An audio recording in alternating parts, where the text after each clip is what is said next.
ദൈവനാമം വാഴ്ത്തപ്പെടുമാറാകട്ടെ. നമ്മൾ മനസ്സിലാക്കുന്നത് പോലെ കഴിഞ്ഞ 2 ക്ലാസ്സുകളിലായി നമുക്ക് ഈ ഉപദേശത്തെ കുറിച്ച് പ്രാരംഭമായ ചില കാര്യങ്ങൾ മനസ്സിലാക്കുവാനൊക്കെ കർത്താവ് നമ്മളെ സഹായിച്ചു. അത് നമ്മളെല്ലാം അത്യാവശ്യം അറിഞ്ഞിരിക്കേണ്ട കാര്യങ്ങളായതുകൊണ്ടാണ് അതെല്ലാം ഒന്ന് ശ്രദ്ധയിൽപ്പെടുത്തുവാൻ തക്കവണ്ണം ദൈവാത്മാവ് പ്രേരണ നൽകിയത്.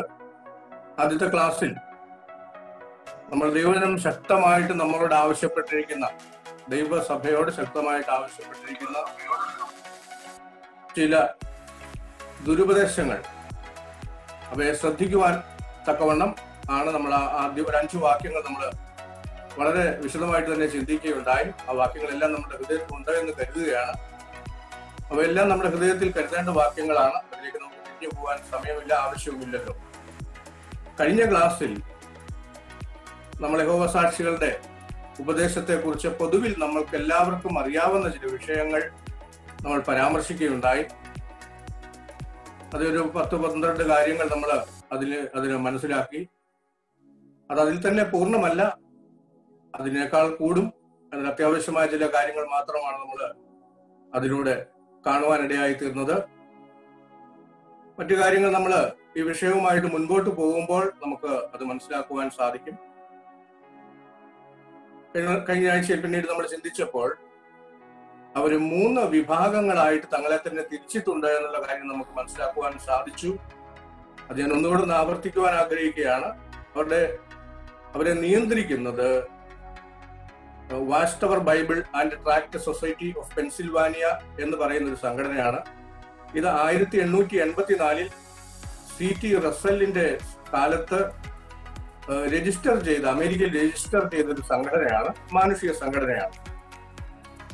ആ സംഘടനയുടെ ഉദ്ദേശം ബൈബിളും അതുപോലെ ബൈബിൾ സംബന്ധമായ പുസ്തകങ്ങളും ട്രാക്റ്റുകളും ഒക്കെ അച്ചടിച്ച് അതിലെ അംഗങ്ങൾ വിതരണം ചെയ്യുക എന്നുള്ളതായിരുന്നു. 1919 വരെയും അങ്ങനെ പോയി.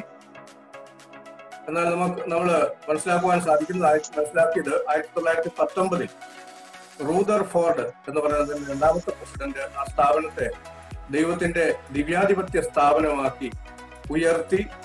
അപ്പോൾ ആ സ്ഥാപനമാണ് ലോകത്തെല്ലായിടത്തുമുള്ള എല്ലാ യഹോവയുടെ സാക്ഷികൾക്കും അവർക്ക് ആവശ്യമായ ആത്മീയാഹാരം എന്ന് അവർ വിശേഷിപ്പിക്കുന്ന ദൈവവചനം അവര് വ്യാഖ്യാനിച്ച് നൽകുന്നു. മറ്റൊരു മനുഷ്യനും അത് അങ്ങനെ പുസ്തകം എഴുതുവാനോ ട്രാക്ട് എഴുതുവാനോ പഠിപ്പിക്കുവാനോ ഉള്ള അവകാശമില്ല. ഈ സംഘടനയുടെ ഗവേണിംഗ് ബോഡി എന്ത് പഠിപ്പിക്കുന്നുവോ അത് മാത്രം പഠിക്കുകയും അത് പഠിപ്പിക്കുകയും ചെയ്യുക എന്നുള്ള ഉത്തരവാദിത്തം മാത്രമേ അതിന്റെ അംഗങ്ങൾക്കുള്ളൂ. അവരെ ആദ്യം മുതലേ അവരെ അഭ്യസിച്ചിരുന്ന ഒരു ശൈലിയെ കുറിച്ച് ഞാൻ ഓർക്കുകയുണ്ടായി. അത് നമ്മൾ മനസ്സിൽ വെക്കുന്നത് നല്ലതാണ്. പട്ടാളച്ചിട്ടയോട് ബന്ധപ്പെട്ടൊരു പദമാണത്. അത് ശവത്തെ പോലെ അനുസരിക്കുക, ഒബേലേക്ക് കടാവർ എന്നുള്ളൊരു ശൈലിയാണ്. അത് 19ാം നൂറ്റാണ്ടിലൊക്കെ പ്രചാരത്തിലിരുന്ന ഒരു ശൈലിയാണ്. ആ ശൈലിയാണ് യഹോവയുടെ സാക്ഷികൾ അഡോപ്റ്റ് ചെയ്തത്. അപ്പോൾ അവരുടെ നേതാക്കന്മാരൊക്കെ അവരുടെ കീഴിലുള്ള ആൾക്കാരോട് അതേ മനോഭാവമാണ് പുലർത്തിയത്, ശവത്തെ പോലെ അനുസരിക്കുക. അതിന്റെ വിശദീകരണം ഞാൻ കഴിഞ്ഞ ആഴ്ചയിൽ പറഞ്ഞതുകൊണ്ട് ഇനി പറയുവാൻ ആഗ്രഹിക്കുന്നില്ല. അതുകൊണ്ടാണ് അവർ ചോദ്യം ചെയ്യാതെ ഈ പഠിപ്പിക്കുന്ന കാര്യങ്ങൾ അങ്ങനെ തന്നെ പഠിക്കുകയും അത് ദൈവവചനമാണെന്നുള്ള നിലയിൽ അവര് അത് പ്രചരിപ്പിക്കുകയും ചെയ്തു. എന്നാൽ വാസ്തവം അങ്ങനെയല്ല. അവര് ഈ ഗവേണിംഗ് ബോഡിയിലുള്ള ആൾക്കാരും ഇന്ന് ദൈവത്തിന്റെ ആത്മാവുള്ളവരല്ല. ഒരു പക്ഷെങ്കിൽ അതിന് മുമ്പുണ്ടായിരുന്ന ആൾക്കാർക്ക് ആത്മാവ് ഉണ്ടായിരുന്നുവെന്ന് വാദത്തിന് വേണ്ടി നമുക്ക് സമ്മതിച്ചു കൊടുക്കാമെന്നിരുന്നാൽ പോലും ഇപ്പോൾ അവർ പറയുന്നത്, ഇപ്പോൾ അവരുടെ ആൾക്കാരും ഈ ദൈവാത്മാവുള്ളവരല്ല. അഥവാ അവരുടെ ശൈലിയിൽ തന്നെ പറഞ്ഞാൽ അവരുടെ അഭിഷിക്താനുഗാമികളിൽപ്പെട്ടവരല്ല. അവര് സ്വർഗീയ പ്രത്യാശയുള്ളവരല്ല. അവര് ഭൗമിക പ്രത്യാശയുള്ള യഹോവയുടെ സാക്ഷികളാണ്. അപ്പോൾ അവരുടെ ഗവേണിംഗ് ബോഡി ഇങ്ങനെയാണ്. അതിനൊരു പ്രസിഡന്റുമുണ്ട്. 2ാമത്തെ അവരുടെ ഗ്രൂപ്പ് എന്ന് പറയുന്നത് 144,000 എന്ന് നമ്മൾ അറിയപ്പെടുന്ന, ഇപ്പോഴുള്ള ആരെങ്കിലും ഇത് കണ്ടിട്ടുണ്ടോ, അവരെ കണ്ടിട്ടുണ്ടോ എന്ന് എനിക്ക് അറിഞ്ഞുകൂടാ. ഞാൻ കണ്ടിട്ടുണ്ട്. കാരണം ഞങ്ങള് ആദ്യകാലത്ത് താമസിച്ചിരുന്ന വീടിന്റെ ഞങ്ങളുടെ അതിരിൽ ഒരു യഹോവ സാക്ഷികളുടെ രാജ്യഹാൾ ഉണ്ടായിരുന്നു. അതിലുള്ള അംഗങ്ങളുമായിട്ടൊക്കെ എനിക്ക് നല്ല പരിചയം ഉണ്ടായിരുന്നു. അവരുമായിട്ട് സംസാരിച്ചിട്ടുണ്ട്. നല്ല കൃത്യമായ ബന്ധമുണ്ടായിരുന്നു. അപ്പോൾ അതുകൊണ്ട് ഇന്ന് അതിൽ 144,000-ൽപ്പെട്ട ഒരാൾ ഉണ്ടായിരുന്നു. അദ്ദേഹം പിന്നീട് മരിച്ചു. അപ്പോൾ ഇന്ന് 144,000-ൽപ്പെട്ട ആരും ഇല്ല എന്നാണ് അവരുടെ കണക്കിൽ നിന്ന് തന്നെ മനസ്സിലാക്കുന്ന കാര്യങ്ങളെല്ലാം നമ്മൾ കഴിഞ്ഞ ആഴ്ച ചിന്തിച്ചതാണ്. ഇവര് അഭിഷിക്ത വർഗം എന്ന് അറിയപ്പെടുന്നു, സ്വർഗീയ പ്രത്യാശയുള്ളവരാണ്. ഇവർ മാത്രമാണ് ദൈവസഭ എന്നാണ് കണക്കാക്കുന്നത്. അതിൽ 144,000 പേര് മാത്രമേ ഉണ്ടാകാൻ പാടുള്ളൂ എന്നുള്ളതാണ് അവരുടെ കണക്ക്. അത് വെളിപ്പാട് പുസ്തകം 7-14 അധ്യായങ്ങളിൽ നിന്ന് അത് എടുത്തിട്ടുള്ളതാണെന്ന് നമുക്കും അറിയാമല്ലോ. മറ്റെവിടെയും നമ്മൾ ആ പരാമർശം കാണുന്നില്ല. അപ്പോൾ അതുകൊണ്ട് ആ 144,000-ൽപ്പെട്ടവർ അവർക്ക് മാത്രമേ സ്വർഗമുള്ളൂ. അത് 1919 മുതൽ 1931 വരെ 12 വർഷം കൊണ്ട് അവരുടെ സംഘടനയിൽ അംഗങ്ങളായി ചേർന്ന ആൾക്കാർ എന്ന് പറഞ്ഞാൽ അവരുടെ രജിസ്റ്ററിലുള്ള, അവർ സ്വർഗത്തിൽ ആരും പേരെഴുതപ്പെട്ടിട്ടുള്ളവരല്ല, ഈ ഭൂമിയിൽ മാത്രം പേരെഴുതപ്പെട്ടിട്ടുള്ള അവരുടെ അംഗങ്ങളാണ് ഈ 144,000 പേര്. അവരാണ് സഭ എന്ന് അവര് കണക്കാക്കുന്നത്. മറ്റുള്ളവരുടെ കാര്യമൊന്നും അവർ പറയാറില്ല. അത് അതിനെക്കുറിച്ച് അവർക്ക് പറയേണ്ട ആവശ്യമില്ലല്ലോ. കാരണം അവരുടെ സംഘടനയിൽ ചേർന്ന ആൾക്കാരാണ് ഈ 144,000. അത് മറ്റുള്ളവർ മനസ്സിലാക്കേണ്ട കാര്യമാണ്. ഈ സംഘടനയിൽ ചേരുവാൻ പോകുന്ന ആൾക്കാർ മനസ്സിലാക്കണം, ഇത് വേദപുസ്തകത്തിൽ പറഞ്ഞിട്ടുള്ളതല്ല. കാരണം ഈ 144,000 എന്നുള്ളത് വെളിപ്പാട് പുസ്തകത്തിൽ ആരെക്കുറിച്ചാണ് പറയുന്നത് എന്നുള്ളത് നമുക്കത് പിന്നീട് അതിനെക്കുറിച്ച് ചിന്തിക്കാം. നമുക്ക് എല്ലാവർക്കും അറിയാവുന്ന ഒരു വിഷയവുമാണ്.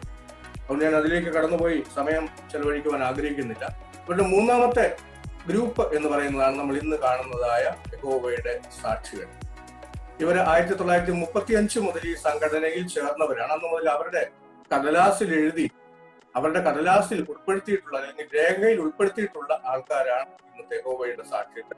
അത് വെളിപ്പാട് പുസ്തകത്തിലെ ശൈലി അനുസരിച്ച് തന്നെ മഹാപുരുഷാരം എന്ന് അവരതിനെ കുറിച്ച് വിശേഷിപ്പിക്കാറുണ്ട്. ഇവര് മത്തായി സുവിശേഷം 24-ാം അധ്യായത്തിൽ നമ്മൾ കാണുന്ന ചെമ്മരിയാട് കൂട്ടം ആയിട്ടും ഇവര് അതിനെക്കുറിച്ച് പറയാറുണ്ട്. അപ്പോൾ ഇവര് ദൈവത്തിന്റെ ആത്മാവുള്ളവരല്ല. അവരുടെ രക്ഷ എന്ന് പറയുന്നത് ഈ 144,000 പേരെ അവരുടെ വേലയിൽ സഹായിക്കുക, അവർ ചെയ്യുന്ന വേലയിൽ സഹായികളായിരുന്ന് അവര് ആ സഹായത്തിന്റെ അടിസ്ഥാനത്തിൽ ഇനി വരുവാൻ പോകുന്ന അർമഗദ്ദോൻ യുദ്ധം കഴിയുമ്പോൾ അവര് ഈ ഭൂമിയിൽ ഉള്ള നിത്യജീവൻ ലഭിച്ച് നിത്യകാലം ഭാര്യയും മക്കളും കുടുംബവും ഒക്കെ ആയിട്ട് സുഖമായിട്ട് ജീവിക്കാമെന്നുള്ളൊരു പഠനമാണ് അതിനെക്കുറിച്ച് പറയുന്നത്. അപ്പോൾ ഇവരുടെ ഈ 3 ഗ്രൂപ്പുകളെ കുറിച്ച് നമ്മൾ കഴിഞ്ഞ ആഴ്ച ചിന്തിച്ചതാണ്. അതുകൊണ്ട് ഞാനത് അതൊന്ന് ആമുഖമായി പറയുകയാണ് ചെയ്തത്. കാരണം പിന്നെയും പറയുന്നത് ഈ നല്ലൊരു ബോധ്യം ഈ വിഷയത്തെ കുറിച്ച് നമുക്കുണ്ടായിരിക്കും. നമ്മളുമായിട്ട് സംസാരിക്കാൻ വരുന്ന ആൾക്കാർക്ക് ഇതിനെക്കുറിച്ച് അറിവുണ്ടോ എന്നുള്ളത് നമ്മൾ അറിയണ്ടേ. അവരിൽ പലർക്കും ഇത് അറിയില്ല എന്നുള്ളതാണ് ഒരു വാസ്തവം. പഴയ ചരിത്രമൊന്നും അവർ നോക്കാറില്ല, അവിടെ ഇപ്പോഴത്തെ പുസ്തകങ്ങളിൽ വിവരിക്കാറില്ല. അത് മനസ്സിലാണെങ്കിൽ നമ്മൾ അവരുടെ പഴയ പുസ്തകങ്ങൾ തന്നെ പറ്റി പോകണം, എങ്കിലേ മനസ്സിലാകുകയുള്ളൂ. അതുകൊണ്ട് ഈ ചരിത്രം നമ്മൾ മനസ്സിലാക്കിയിരിക്കേണ്ടതായ ആവശ്യം. അപ്പോൾ ഇന്ന് നമുക്ക് കഴിഞ്ഞ ആഴ്ചയിൽ പറഞ്ഞു വെച്ചു എങ്കിലും ഇന്ന് നമുക്ക് ഈ 3 സംഘടനകളും ഈ സംഘടനയുടെ ഈ 3 വിഭാഗങ്ങളും എങ്ങനെയാണ് രൂപപ്പെട്ടത് എന്നുള്ള കാര്യം ഒന്ന് പറയുവാൻ തക്കോണം താല്പര്യപ്പെടുകയാണ്. സമയമുണ്ടെങ്കിൽ പിന്നീടുള്ള വിഷയങ്ങളിലേക്ക് നമുക്ക് കടന്നു പോകാം. കഴിഞ്ഞ ആഴ്ച ഇത് പറഞ്ഞു വെച്ചതാണ്. എന്ന് പറഞ്ഞാൽ ഈ ഇവരുടെ പ്രധാനപ്പെട്ട വിഭാഗം എന്ന് പറയുന്നത് ഗവേണിംഗ് ബോഡിയാണ്. 7 പേരടങ്ങിയ ഗവേണിംഗ് ബോഡി അല്ലെങ്കിൽ ഭരണസംഘമാണ്. അപ്പോൾ ഈ ഭരണസംഘത്തെ 1919 റൂദർഫോർഡ് ദിവ്യാധിപത്യ സ്ഥാപനമാക്കിയിട്ട് അത് ഉയർത്തി എന്നുള്ള കാര്യം നമ്മൾ ചിന്തിക്കുകയുണ്ടായി. അത് നമ്മൾ മനസ്സിലാക്കി. അപ്പോൾ ആ ചിന്ത നമ്മുടെ മനസ്സിൽ ഉണ്ടായിരിക്കട്ടെ. അത് ഉണ്ടാക്കിയതിന്റെ പിന്നിൽ ഒരു ചരിത്രമുണ്ട്. ആ ചരിത്രം ഒരു പക്ഷെ അവരുടെ പുസ്തകങ്ങളിൽ നമുക്ക് കാണുവാൻ സാധിക്കുകയില്ല. പക്ഷെങ്കിൽ അവരുടെ ആ സംഘടന വിട്ട് പുറത്തേക്ക് വന്ന പലരും അതിനെക്കുറിച്ചുള്ള ചരിത്രം എഴുതിയിട്ടുണ്ട്. തന്നെയല്ല, അത് അങ്ങനെയുള്ള ഒരു സ്ഥാപനമാണെന്ന് അവരുടെ പുസ്തകങ്ങളിൽ നമുക്ക് പരാമർശം കാണുവാൻ സാധിക്കും. ആ ഭാഗം, അങ്ങനെയുള്ള ഒരു ഭാഗം ഞാൻ വായിക്കുവാൻ ആഗ്രഹിക്കുന്നുണ്ട്. അത് വായിക്കാം, നമുക്കത് മനസ്സിലാകും. അപ്പോൾ ഈ സംഘടനയെ ദിവ്യാധിപത്യ സ്ഥാപനമാക്കുവാൻ തക്കവണ്ണമുള്ള ഗോഡ്സ് തിയോക്രാറ്റിക് ഓർഗനൈസേഷൻ, അങ്ങനെയാണ് ഇംഗ്ലീഷിൽ അതിനെ കുറിച്ച് പറയുന്നത്. അങ്ങനെ ആക്കുവാനുള്ള കാരണം 1914 മുതൽ 18 വരെയുള്ള വർഷങ്ങൾ 1-ാം ലോക മഹായുദ്ധമായിരുന്നുവല്ലോ. അത് നമുക്ക് എല്ലാവർക്കും അറിയാം. അപ്പോൾ 1-ാം ലോക മഹായുദ്ധം അവസാനിച്ചത് 1918-ലാണ്. അക്കാലത്തെ യഹോവയുടെ സാക്ഷികൾ ഈ തങ്ങളുടെ അനുയായികൾ യുദ്ധത്തിൽ ചേരുവാൻ പാടില്ല എന്നുള്ളൊരു നിലപാടെടുത്തു. അതിന്റെ ഫലമായിട്ട് രാജ്യദ്രോഹ കുറ്റത്തിന് ഈ റൂദർഫോർഡിനെയും അദ്ദേഹത്തിന്റെ അനുയായികളെയും ജയിലിലാക്കി 80 വർഷത്തേക്ക് ശിക്ഷിച്ചു. ശിക്ഷ 80 വർഷത്തേക്കായി. പക്ഷെങ്കിൽ യുദ്ധം 1918 തീർന്നതുകൊണ്ട് അവരുടെ ശിക്ഷയ്ക്ക് ഇളവ് കിട്ടി. 10 മാസം കഴിഞ്ഞപ്പോൾ 1918 ജൂൺ മാസം മുതൽ 1919 മാർച്ച് മാസം വരെയുള്ള 10 മാസം ജയിലിൽ കഴിഞ്ഞതിന് ശേഷം ഇവർ പുറത്തേക്ക്. അങ്ങനെ ഇവർ വരുന്ന സമയത്ത് കാണുന്ന സ്ഥിതി, ഇവർ ജയിലിൽ പോയതുകൊണ്ട് ഇവരുടെ സംഘടനയിൽ ഉണ്ടായിരുന്ന ഒരുപാട് ആൾക്കാർ ഇവരെ വിട്ടുപോകാനിടയായിരുന്നു. അപ്പോൾ അവരെ പിടിച്ചു നിർത്തുവാൻ വേണ്ടി റൂദർഫോർഡ് ഉപയോഗിച്ചൊരു തന്ത്രം എന്നാണ് നമുക്ക് മനസ്സിലാക്കുവാൻ സാധിക്കുന്നത്. ഈ സംഘടനയെ ദൈവത്തിന്റെ ദിവ്യാധിപത്യ സ്ഥാപനമാക്കി തീർക്കും. എന്നിട്ട് ജനത്തോട് പറഞ്ഞു, ഈ സംഘടനയെ അനുസരിച്ചില്ലെങ്കിൽ ഇനി വരുവാൻ പോകുന്ന അർമഗദ്ദോൻ യുദ്ധത്തിൽ നിങ്ങളെല്ലാം നശിച്ചു പോകാനിടയായി തീരും. ആ സംഘടനയെ അവർ നമ്മുടെ നോഹയുടെ പെട്ടകത്തോടാണ് അവർ സാദൃശ്യപ്പെടുത്തുന്നത്. നോഹയുടെ പെട്ടകത്തിൽ നോഹയുടെ കുടുംബം ആ പെട്ടകത്തിൽ കയറി രക്ഷ പ്രാപിച്ചതുപോലെ വരുവാൻ പോകുന്ന അർമഗദ്ദോൻ യുദ്ധത്തിൽ നിന്ന് ഇവരുടെ സംഘടനയിൽ ചേരുന്ന ആൾക്കാർക്കൊക്കെ ആ അർമഗദ്ദോൻ യുദ്ധത്തിൽ നശിക്കാതെ പുതിയ ഭൂമിയിലേക്ക്, പുതിയ ഭൂമി എന്ന് പറയുന്നത് അവർ പുതിയ ഭൂമിയിൽ വിശ്വസിക്കുന്നില്ല എന്ന് പറഞ്ഞാൽ അർമഗദ്ദോന് ശേഷമുള്ളതായ ഭൂമിയിലേക്ക്, അങ്ങനെ അതിനെ കുറിച്ച് പറയാൻ സാധിക്കും. അവിടെ അവർക്ക് നിത്യകാലം വസിക്കാമെന്നുള്ളതാണ് അവരുടെ പഠനം. അപ്പോൾ അങ്ങനെ പിടിച്ചു നിർത്താൻ വേണ്ടി ഉപയോഗിച്ചൊരു തന്ത്രമാണത്. അതിനെക്കുറിച്ച് അവരുടെ ഒരു പുസ്തകത്തിൽ പറയുന്ന ഒരു ഭാഗം ഞാൻ വായിച്ചു കേൾപ്പിക്കുവാൻ ആഗ്രഹിക്കുകയാണ്. ദൈവത്തിന് ഭോഷ്ക് പറയുവാൻ അസാധ്യമായ കാര്യങ്ങൾ എന്നുള്ള അവരുടെ ഒരു പുസ്തകമുണ്ട്. ആ പുസ്തകം 1965 പ്രസിദ്ധീകരിച്ചതാണ്. 1965 അത് പ്രസിദ്ധീകരിച്ചപ്പോൾ അന്ന് ഈ ഞാൻ പറഞ്ഞ 144,000-ൽപ്പെട്ട 12,000 പേര് മാത്രമേ ഉണ്ടായിരുന്നുള്ളൂ. ആ കാര്യത്തെക്കുറിച്ച് ഞാൻ പിന്നീട് അതിനെക്കുറിച്ച് പറയുന്നതാണ്. അപ്പോൾ അന്നുണ്ടായിരുന്ന സംഘടനയെ കുറിച്ച് അവരുടെ ആ പുസ്തകത്തിൽ എഴുതിയിരിക്കുന്ന ഒരു ചരിത്രം നമുക്കൊന്ന് വായിച്ചു നോക്കാം. അത് ഇങ്ങനെയാണ്. അത് മലയാളത്തിലേക്ക് പരിഭാഷപ്പെടുത്തിയിട്ടുള്ളതുകൊണ്ട് അത് ഞാൻ വായിക്കുകയാണ്. ഇന്ന് പ്രത്യക്ഷത്തിലുള്ള അടയാളത്തിന്റെ മറ്റൊരു വശം വിശ്വസ്തനും വിവേകിയുമായ ദാസന്റെ ഭൂമിയിലെ പ്രവർത്തനമാകുന്നു. യേശു അടയാളത്തെ പറ്റിയുള്ള അവന്റെ പ്രവചനത്തിൽ കൂടുതലായി ഇങ്ങനെ പറഞ്ഞു: യജമാനൻ തന്റെ വീട്ടുകാർക്ക് ഉചിതമായ സമയത്ത് ആഹാരം കൊടുപ്പാൻ അവരുടെ മേൽ നിയമിച്ച വിശ്വസ്തനും വിവേകിയുമായ ദാസൻ വാസ്തവത്തിൽ ആരാകുന്നു? അവന്റെ യജമാനൻ വന്നെത്തുമ്പോൾ അവൻ അപ്രകാരം ചെയ്യുന്നതായി കണ്ടെത്തുന്നുവെങ്കിൽ ആ ദാസൻ ധന്യനാകും. അവനെ അവന്റെ സകല സ്വത്തുക്കളിന്മേൽ നിയമിക്കുമെന്ന് ഞാൻ സത്യമായി നിങ്ങളോട് പറയും.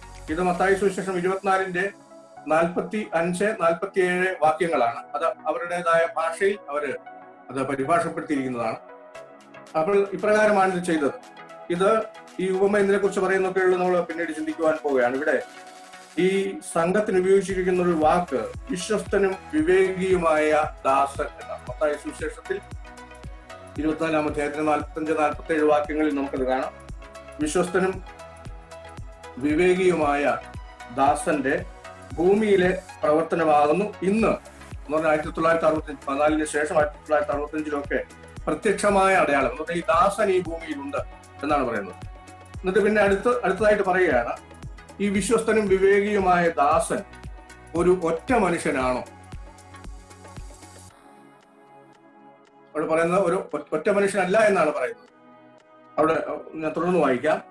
അല്ല, അവൻ യജമാനന്റെ വീട്ടുകാരായ തങ്ങളുടെ സഹക്രിസ്ത്യാനികളെ വിശുദ്ധ ബൈബിളിൽ നിന്നുള്ള ആത്മീയ ആഹാരത്താൽ പോഷിപ്പിക്കുന്ന സത്യക്രിസ്ത്യാനികളുടെ ഒരു വർഗമായിരിക്കും. ഈ സത്യക്രിസ്ത്യാനികൾ എന്ന് ഉദ്ദേശിക്കുന്നത് ഇവിടെ 144,000 അപ്പൊ 144,000-ൽപ്പെട്ട ആൾക്കാരായിരിക്കണം ഈ വിശ്വസ്തനും വിവേകിയുമായ ദാസൻ വർഗത്തിൽ, ഭരണവർഗത്തിൽ പെടുന്ന ആൾക്കാർ. അടുത്തതായിട്ട് നമ്മൾ വായിക്കുന്നത് പ്രത്യേകിച്ചൊന്ന് ശ്രദ്ധിക്കണമേ. കാരണം 19 നൂറ്റാണ്ടുകൾക്ക് മുമ്പ് 12 അപ്പോസ്തലന്മാരുടെ നാളുകളിൽ യേശുക്രിസ്തു യജമാനൻ എന്ന നിലയിൽ ഈ ദാസനെ നിയമിച്ചതിനാലും യജമാനായ യേശുക്രിസ്തുവിന്റെ വരവിനും രണ്ടാം സാന്നിധ്യത്തിനു ശേഷം ഇന്ന് ഭൂമിയിൽ ആ ദാസൻ ഉള്ളതിനാലും അവനൊരു സംയുക്ത ദാസൻ അവന്റെ വിശ്വസ്ത അനുഗാമികളുടെ ഒരു വർഗം ആയിരിക്കും. ഇവിടെ നമ്മളെ വായിച്ചപ്പോൾ ശ്രദ്ധിച്ചു എന്ന് ഞാൻ കരുതുകയാണ്. അവിടെയുള്ളത് 19 നൂറ്റാണ്ടുകൾക്ക് മുമ്പ് 12 അപ്പോസ്തലന്മാരുടെ നാളുകളിൽ യേശുക്രിസ്തു യജമാനൻ എന്ന നിലയിൽ ഈ ദാസനെ നിയമിച്ചതിനാൽ. നമുക്ക് താഴേക്ക് ആ ഭാഗം നമ്മുടെ സുവിശേഷങ്ങളിൽ നിന്ന് എടുത്ത് വായിക്കുമ്പോൾ നമുക്കത് മനസ്സിലാകും. അതൊരു പ്രവചനമാണെന്നാണ് ഇവർ പറയുന്നത്. പക്ഷെ അതൊരു പ്രവചനമല്ല, അതൊരു ഉപമയാണ്. അവിടെ ആരെയും നിയമിച്ചിട്ടില്ല. വേദപുസ്തകം പഠിച്ചിട്ടുള്ളവർക്കൊക്കെ അറിയാം, നമ്മുടെ കർത്താവ് യേശുക്രിസ്തു 12 അപ്പോസ്തലന്മാരെ തിരഞ്ഞെടുത്തതല്ലാതെ പിന്നീട് 70 പേരെയും കർത്താവ് ഈരണ്ടായിട്ട് അയക്കുന്നതായിട്ട് നമ്മൾ കാണുന്നു. ഈ 2 കാര്യങ്ങൾ ഒഴിച്ചാൽ നമ്മുടെ കർത്താവ് യേശുക്രിസ്തു തന്റെ സഭയിൽ ആരെയും നിയമിച്ചിട്ടില്ല. നിയമിക്കുന്നതിനോടുള്ള ബന്ധത്തിലുള്ള 2 വേദഭാഗങ്ങൾ നമുക്ക് കാണുവാൻ സാധിക്കും. അത് ഞാൻ സൂചിപ്പിക്കാം. ഒന്ന് അപ്പോസ്തല പ്രവൃത്തികൾ, ക്ഷമിക്കണം, ഒന്ന് കൊരിന്ത്യർ 12-ാം അധ്യായത്തിലാണ്. അവിടെ ദൈവം സഭയിൽ ഒന്നാമത് അപ്പോസ്തലന്മാർ, രണ്ടാമത് പ്രവാചകന്മാർ, മൂന്നാമത് ഉപദേഷ്ടാക്കന്മാർ ഇങ്ങനെ നിയമിക്കുകയും എന്ന് നമ്മൾ വായിക്കുന്നു. അതേ പദപ്രയോഗം തന്നെ സ്വല്പ വ്യത്യാസത്തിൽ നമുക്ക് എഫെസ്യ ലേഖനം 4-ാം അധ്യായത്തിലും കാണാം. അവിടെ പറയുന്നത് നമ്മുടെ കർത്താവ് യേശുക്രിസ്തു മരിച്ചടക്കപ്പെട്ട അവൻ ഉയരത്തിലേക്ക് കയറി, ബദ്ധന്മാരെ പിടിച്ചുകൊണ്ട് ഉയരത്തിലേക്ക് കയറി അവൻ മനുഷ്യർക്ക് ദാനങ്ങളെ കൊടുത്തു. അവിടെയും നമ്മൾ വായിക്കുന്നത് അപ്പോസ്തലന്മാരെയും പ്രവാചകന്മാരെയും സുവിശേഷകന്മാരെയും ഉപദേഷ്ടാക്കന്മാരെയും ഇടയന്മാരെയും നിയമിച്ചിരിക്കുന്നു എന്ന് അവിടെ നമുക്ക് കാണുവാൻ സാധിക്കും. ഈ നിയമനം നടന്ന് നമ്മുടെ കർത്താവ് യേശുക്രിസ്തു ഈ ഭൂമിയിൽ നിന്ന് സ്വർഗ്ഗാരോഹണം ചെയ്ത് പരിശുദ്ധാത്മാവിനെ നമുക്ക് തന്നതിന് ശേഷമാണ്. മറ്റൊരു നിയമനവും കർത്താവ് ചെയ്തിട്ടില്ല. എന്നാൽ ഇവിടെ വളരെ തെറ്റായ രീതിയിൽ പറയുന്നത് യജമാനനായ കർത്താവായ യേശുക്രിസ്തു ഈ ദാസനെ നിയമിച്ചു എന്നാണ്. അവരുദ്ദേശിക്കുന്നത് ഈ വാച്ച് ടവർ സൊസൈറ്റിയെ അന്നേ നിയമിച്ചു എന്നാണ്. അതിന്റെ ഒരു ഉദാഹരണം എടുക്കുന്നുണ്ട്. അപ്പോസ്തല പ്രവൃത്തികൾ 15-ാം അധ്യായത്തിലൊക്കെ യെരുശലേം സുന്നഹദോസ്, അങ്ങനെയുള്ള സുന്നഹദോസ് നടത്തിയാണ് തീരുമാനമുണ്ടായിരുന്നത്. അതുപോലെ ഈ വാച്ച് ടവർ സൊസൈറ്റിയെയാണ് ഇന്ന് തീരുമാനമെടുക്കുവാൻ ദൈവമാക്കിയിരിക്കുന്നത്, ലോകത്തിലാകെ ആക്കിയിരിക്കുന്നത്. അതുകൊണ്ട് ഈ ദാസനെ 19 നൂറ്റാണ്ടുകൾക്ക് മുമ്പ് 12 അപ്പോസ്തലന്മാരുടെ നാളുകളിൽ യേശുക്രിസ്തു യജമാനൻ എന്ന നിലയിൽ നിയമിച്ചു എന്നാണ് ഇവിടെ പറയുന്നത്. അത് തെറ്റായ ഒരു കാര്യമാണ്. അങ്ങനെ ഒരു നിയമനവും കർത്താവ് നടത്തിയിട്ടില്ല. സംശയമുള്ളവർക്ക് വേദപുസ്തകം പരിശോധിച്ച് നോക്കാം. എന്നിട്ട് അങ്ങനെ കർത്താവ് നിയമിച്ചിട്ടുണ്ടെങ്കിൽ അത് ചൂണ്ടിക്കാണിക്കുന്നവരോട് ദയവായി ചൂണ്ടിക്കാണിക്കണമേ എന്ന് അവരോട് അപേക്ഷിക്കുകയാണ്. അതിനെക്കുറിച്ച് കൂടുതലൊന്നും പറയുവാൻ ഞാൻ ആഗ്രഹിക്കുന്നില്ല. തന്നെ രണ്ടാമത് പറയുന്നത്, നിയമിച്ചതിനാലും യജമാനായ യേശുക്രിസ്തുവിന്റെ വരവിനും 2ാം സാന്നിധ്യത്തിനും ശേഷം. ഇതൊരു പക്ഷെങ്കിൽ ആദ്യമായിട്ട് കേൾക്കുന്ന ആൾക്കാർക്ക് ഈ പദപ്രയോഗം ശരിക്കും മനസ്സിലാകില്ല. യേശുക്രിസ്തുവിന്റെ വരവിനും 2ാം സാന്നിധ്യത്തിനും ശേഷം. അപ്പൊ കർത്താവിന്റെ സാന്നിധ്യം എന്ന് പറയുന്നത് 1914 ക്രിസ്തു തന്റെ മഹത്വീകരിക്കപ്പെട്ട ശരീരത്തിൽ സ്വർഗത്തിൽ ഇരിക്കുന്നുവെന്നും ഭൂമിയിലേക്ക് തന്റെ ശ്രദ്ധ കൊടുത്ത് ഈ ഭൂമിയുടെ ഭരണങ്ങളെ നിയന്ത്രിച്ചു കൊണ്ടിരിക്കുന്നു എന്നുള്ളതാണ് ഇവരുടെ ഒരു പഠനം. അത് പിന്നീട് ആ വിഷയത്തിലേക്ക് നമ്മൾ കടന്നു വരുന്നതാണ്. അതിന് പറയുന്നൊരു പേരാണ് സാന്നിധ്യം അഥവാ പറൗസിയ എന്നുള്ള വാക്ക്. അപ്പോൾ ആ പറൗസിയാണ് ഇവിടെ സാന്നിധ്യമായിട്ട് ഉപയോഗിച്ചിരിക്കുന്നത്. അതുകൊണ്ട് കർത്താവിന് അക്ഷരീയമായ നിലയിൽ ശരീരത്തിൽ വരുവാൻ സാധ്യമല്ല. അവനൊരു ആത്മാവായിട്ട് പോയി. അതുകൊണ്ട് അവൻ ആത്മശരീരം എന്നുള്ളൊരു സങ്കല്പമൊന്നും അവർക്കില്ല. അവന് ഒരിക്കലും ഭൂമിയിലേക്ക് വരികയില്ല എന്നുള്ളതാണ്. നമുക്ക് അത് ചിന്തിക്കുവാൻ സാധിക്കും. അപ്പൊ അതിനുശേഷം നിയമിച്ചതിനാലും യജമാനായ യേശുക്രിസ്തുവിന്റെ വരവിനും 2ാം സാന്നിധ്യത്തിനും ശേഷം ഇന്ന് ഭൂമിയിൽ ആ ദാസൻ ഉള്ളതിനാലും അവനൊരു സംയുക്ത ദാസൻ, അവന്റെ വിശ്വസ്ത അനുഗാമികളുടെ ഒരു വർഗമായി. ഈ സംയുക്ത ദാസൻ എന്ന പേരിൽ ഉപയോഗിക്കുന്ന വാക്ക് കോമ്പോസിറ്റ് സ്ലേവ് എന്നാണ്. അടിമ എന്നുള്ള വാക്ക് തന്നെ അവിടെ ഉപയോഗിച്ചിട്ടുണ്ട്. അപ്പോൾ അത് അവന്റെ വിശ്വസ്ത അനുഗാമികളുടെ ഒരു വർഗം. അപ്പൊ വിശ്വസ്ത അനുഗാമികൾ എന്ന് പറയുന്നത് 144,000. അപ്പൊ ഈ 144,000-ൽ പെട്ട ആൾക്കാരായിരിക്കണം ഈ കൂട്ടത്തിൽ ഉള്ളത്, ഇവരുടെ കൂട്ടത്തിൽ ഉള്ളത് എന്നാണ് അവരിതിനെ കുറിച്ച് പഠിപ്പിക്കുന്നത്. അപ്പോൾ ഇത് ദൈവവചനവുമായിട്ട് പൊരുത്തപ്പെടുന്ന ഒരു കാര്യമല്ല എന്ന് നമുക്ക് മനസ്സിലാക്കുവാൻ സാധിക്കും. വാച്ച് ടവർ സൊസൈറ്റി ഇതിനെ കുറിച്ച് വ്യാഖ്യാനിക്കുന്ന കാര്യം അത് നമ്മൾ വായിക്കുന്നുണ്ട്. അന്ന് പുതിയതായിട്ട് വന്ന യജമാനൻ 1919 ഞാൻ ആദ്യം സൂചിപ്പിച്ചല്ലോ, അവരുടെ ചരിത്രം സൂചിപ്പിച്ചല്ലോ. ആ ചരിത്രത്തിൽ റൂദർഫോർഡ് ജയിൽ ശിക്ഷ കഴിഞ്ഞ് മടങ്ങി വരുന്നത് 1919. അന്നത്തെ സ്ഥിതിവിശേഷത്തെ കുറിച്ച് ഞാൻ പറഞ്ഞു. അനേകര് വിട്ടുപോകാനിടയായി തീർന്നു. അപ്പോൾ അന്ന് പുതിയതായിട്ട് വന്ന യജമാനൻ ഈ സ്ഥാപനത്തെ അവരുടെ എല്ലാ സ്വത്തുക്കളിന്മേലും അതിന്റെ അധികാരപ്പെടുത്തി. എന്നാൽ അവർക്കെല്ലാം വലിയ സ്ഥാനമാനങ്ങൾ കൊടുത്തു. ഈ അവരുടെ സ്വത്തുകളെല്ലാം ഇവർക്ക് കൊടുത്തു, ഈ വാച്ച് ടവർ സൊസൈറ്റിക്ക് കൊടുത്തു എന്നാണ് അവര് പറയുന്നത്. അപ്പോൾ അത് ചെയ്തത് പുതിയതായിട്ട് വന്ന യജമാനാണ്. അപ്പോൾ കർത്താവ് പഠിപ്പിച്ച ആ ഉപദേശത്തിൽ നിന്നും ആ ഭാഗം അടർത്തിയെടുത്ത് അവർ പറയുകയാണ് അത് കർത്താവ് അന്നേ നിയമിച്ചതാണ് എന്ന്. ഈ ഭാഗം നമുക്കൊന്ന് നോക്കാം. മത്തായി 24 45 മുതൽ 51 വരെയുള്ള വാക്യങ്ങൾ നമുക്ക് നോക്കാം. നമ്മൾ വായിക്കുന്നത്, കർത്താവ് ഒരു ഉപമയിലൂടെ നൽകിയിരിക്കുന്ന മുന്നറിയിപ്പിനെ ദുർവ്യാഖ്യാനം ചെയ്തിരിക്കണം. അത് ദുർവ്യാഖ്യാനം ചെയ്യും. ആ മുന്നറിയിപ്പ് നമുക്ക് കാണാൻ കഴിയും.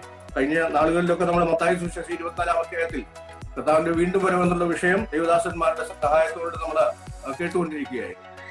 അപ്പോൾ നമ്മൾ കേട്ടു, ഈ കർത്താവ് വരുന്ന സമയത്തുണ്ടാകുന്ന നിന്റെ വരവിനും ലോകാവസാനത്തിനും എന്തടയാളമെന്ന് അപ്പോസ്തലന്മാരുടെ കർത്താവിനോട് ചോദിക്കുമ്പോൾ കർത്താവ് പറയുന്ന കാര്യങ്ങളുണ്ട്. ക്ഷാമവും ഭൂകമ്പവും അവിടെ ഉണ്ടാകും. അപ്പൊ അതിലെ ഈറ്റുനോവിന്റെ ആരംഭമാണ്, അത് അവസാനമല്ല എന്നൊക്കെ പറയും. അതിന് അവസാനമായിട്ട് പറയുകയാണ്, ശൂന്യമാക്കുന്ന മ്ലേച്ഛത വിശുദ്ധ സ്ഥലത്ത് നിൽക്കുന്നത് കാണുമ്പോൾ എന്ന് പറഞ്ഞ് മഹോപദ്രവത്തെയാണ് അവിടെ സൂചിപ്പിക്കുന്നത്. നമുക്കത് വായിക്കുമ്പോൾ അത് മഹോപദ്രവ കാലത്തെയാണ് സൂചിപ്പിക്കുന്നത്. അപ്പോൾ ആ മഹോപദ്രവ കാലത്തിന്റെ ഒടുവിൽ നമ്മൾ വായിക്കുന്നുണ്ട്, കർത്താവിന്റെ അടയാളം ആകാശത്തിൽ വിളങ്ങും. കർത്താവ് ഈ ഭൂമിയിലേക്ക് വരും. അപ്പൊ ഈ ഭൂമിയിലേക്ക് വരുമ്പോൾ കർത്താവ് തന്റെ ജനത്തെ പരിപാലിക്കുന്ന ആൾക്കാർ, അവർക്ക് ദൈവം പ്രതിഫലം കൊടുക്കുന്നതായിട്ട് നമുക്ക് അവിടെ കാണുവാൻ സാധിക്കും. അതിനെ കുറിച്ചാണ് അവിടെ പരാമർശിച്ചിരിക്കുന്നത്. ഇത് 1919 നിറവേറിയ ഒരു പ്രവചനമല്ല, നേരെ മറിച്ച് ഇതൊരു ഉപമയാണ്. ആ ഉപമ എന്നുള്ള നിലയിൽ കർത്താവ് അതിനെ കുറിച്ച് പഠിപ്പിച്ചതാണെന്ന് നമുക്ക് കാണുവാൻ സാധിക്കും. ഇതിനെക്കുറിച്ച് വാച്ച്ടവർ സൊസൈറ്റിയുടെ വ്യാഖ്യാനം, പുതിയ യജമാനൻ റൂദർഫോർഡ്, കർത്താവാണ് യജമാനൻ എന്ന് അവിടെ പറഞ്ഞിരിക്കുന്നതായിട്ട് നമുക്ക് കാണാം. പുതിയ യജമാനൻ റൂദർഫോർഡാണ്. വീട്ടുകാർക്ക് ആഹാരം കൊടുക്കേണ്ടതിന് എന്നാണ് നമ്മൾ വായിക്കുന്നത്. ആ വേദഭാഗം നമുക്ക് വായിക്കാം.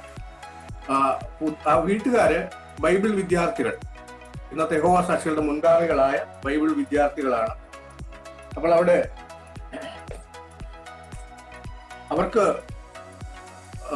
ആഹാരം കൊടുക്കാൻ, അവർക്ക് ആത്മീയ ആഹാരങ്ങൾ കൊടുക്കാൻ, അല്ലെങ്കിൽ വചനത്തിൽ നിന്ന് പഠിപ്പിക്കുവാൻ അവരെ ആക്കിയ യജമാനൻ ആക്കിയിട്ട് പോയി അവരെ നന്നായിട്ട് ചെയ്യുമ്പോൾ അവർക്ക് പ്രതിഫലം കിട്ടും എന്നുള്ള നിലയിൽ ഈ വീട്ടുകാരെ ബൈബിൾ വിദ്യാർത്ഥികൾ അല്ലെങ്കിൽ ഇന്നത്തെ യഹോവയുടെ സാക്ഷികൾ എന്നാണ് അവിടെ പറഞ്ഞിരിക്കുന്നതായിട്ട് നമുക്ക് കാണുവാൻ സാധിക്കും. ഈ ദാസൻ എന്ന് പറയുന്നത് വാച്ച് ടവർ സൊസൈറ്റിയാണ് അവർക്ക് ഈ ആഹാരം കൊടുക്കുന്നത്. ഇനി നമുക്ക് ഈ വാക്യഭാഗം നമുക്കൊന്ന് വായിച്ചു നോക്കാം. 24-ന്റെ 45 മുതൽ 51 വരെയുള്ള വാക്യങ്ങൾ നമുക്കൊന്ന് വായിക്കാം. അതിന്റെ 44 മുതൽ വായിക്കാം. അവിടെ എങ്ങനെയാണ് വായിക്കുന്നത്? അങ്ങനെ നിങ്ങൾ നനയ്ക്കാത്ത നാഴികയിൽ മനുഷ്യപുത്രൻ വരുന്നത് കൊണ്ട് നിങ്ങളും ഒരുങ്ങിയിരിപ്പിൻ. എന്നാൽ യജമാനൻ തന്റെ വീട്ടുകാർക്ക് തത്സമയത്ത് ഭക്ഷണം കൊടുക്കേണ്ടതിന് അവരുടെ മേൽ ആക്കി വെച്ച വിശ്വസ്തനും ബുദ്ധിമാനുമായ ദാസൻ ആണ്. യജമാനൻ വരുമ്പോൾ അങ്ങനെ ചെയ്തു കാണുന്ന ദാസൻ ഭാഗ്യവാൻ. അവനവന് തനിക്കുള്ള സകലത്തിലും യജമാനാക്കി വെക്കും എന്ന് ഞാൻ സത്യമായിട്ട് നിങ്ങളോട് പറയുന്നു. എന്നാൽ അവൻ ദുഷ്ടദാസനായി യജമാനൻ വരുവാൻ താമസിക്കുന്നു എന്ന് ഹൃദയം കൊണ്ട് പറഞ്ഞ് കൂട്ടുദാസന്മാരെ അടിപ്പാനും കുടിയാന്മാരോടുകൂടെ തിന്നുകുടിപ്പാനും തുടങ്ങിയാൽ ആ ദാസൻ നിരൂപിക്കാത്ത നാളിലും അറിയാത്ത നാഴികയിലും യജമാനൻ വന്ന് അവനെ ദണ്ഡിപ്പിച്ച് അവന് കപടഭക്തിക്കാരോടുകൂടെ പങ്ക് കൽപ്പിക്കും. അവിടെ കരച്ചിലും പല്ലുകടിയും ഉണ്ടാകും. ഇതാണ് വേദഭാഗം. അപ്പോൾ ഈ വേദഭാഗം ശ്രദ്ധിച്ചു പഠിക്കുന്നവർക്കറിയാം, ഇത് മഹോപദ്രവകാലത്തിന്റെ ഒടുവിൽ കർത്താവ് ഈ ഭൂമിയിലേക്ക് രാജാവായിട്ട് വരുമ്പോൾ അന്ന് സംഭവിക്കുന്ന ഒരു കാര്യമാണ്. അത് ഇസ്രായേലിനോടുള്ള ബന്ധത്തിലാണ്. എന്നാൽ ഇന്നത് ദൈവസഭയോടുള്ള ബന്ധത്തിലാണെന്ന് നമുക്ക് കാണുവാൻ സാധിക്കും. ഇതൊരിക്കലും 1919 മാത്രം ആരംഭിച്ച വാച്ച് ടവർ സൊസൈറ്റിയോട് ബന്ധപ്പെട്ട ഈ സംഘടനയുടേതല്ല എന്ന് നമുക്ക് കാണുവാൻ സാധിക്കും. കർത്താവ് ഉദ്ദേശിച്ചത് ഒരിക്കലും ഈ വാച്ച് ടവർ സൊസൈറ്റി അല്ല. വാച്ച് ടവർ സൊസൈറ്റിയെ ഞാൻ സ്ഥാപിക്കുമെന്ന് കർത്താവ് തന്റെ വചനത്തിൽ എവിടെയെങ്കിലും പറഞ്ഞിട്ടുണ്ടോ? ദൈവസഭയെ കുറിച്ചല്ല, ഇസ്രായേലിനെ കുറിച്ചും പിന്നീട് ദൈവസഭയെ കുറിച്ചും അല്ലാതെ മറ്റൊരു സ്ഥാപനത്തെ കുറിച്ചും ദൈവം പറഞ്ഞിട്ടില്ല. ഇസ്രായേൽ ജനത്തെ ദൈവം വിളിച്ച് വേർതിരിച്ചു. അബ്രഹാമിന്റെ സന്തതികൾ എന്നുള്ള നിലയിൽ അവരെ വിളിച്ച് വേർതിരിച്ചു. അതിനുശേഷം ദൈവസഭയെ, ഞാൻ എന്റെ സഭയെ പണിയും എന്ന് കർത്താവ് പറഞ്ഞ, അതിനെ വേണമെങ്കിൽ നമുക്കൊരു പ്രവചനം എന്ന് വിളിക്കാം. എന്റെ സഭയെ പണിയുന്ന കർത്താവിന് തീരുമാനമായിരുന്നു. അതനുസരിച്ച് പെന്തിക്കോസ്ത് നാളിൽ ദൈവസഭ പണിയപ്പെടുവാനിടയായിത്തീർന്നു. ഈ രണ്ട് സ്ഥാപനങ്ങളല്ലാതെ ദൈവത്തിൻ്റെതായ ഒരു സ്ഥാപനത്തെ കുറിച്ച് നമുക്ക് തിരുവഴുത്തിൽ കാണുവാൻ സാധിക്കില്ല. അതുകൊണ്ട് ഇത് അവരുടെ ഒരു തെറ്റായ പഠിപ്പിക്കലാണ് നമുക്ക് കാണുവാൻ സാധിക്കും.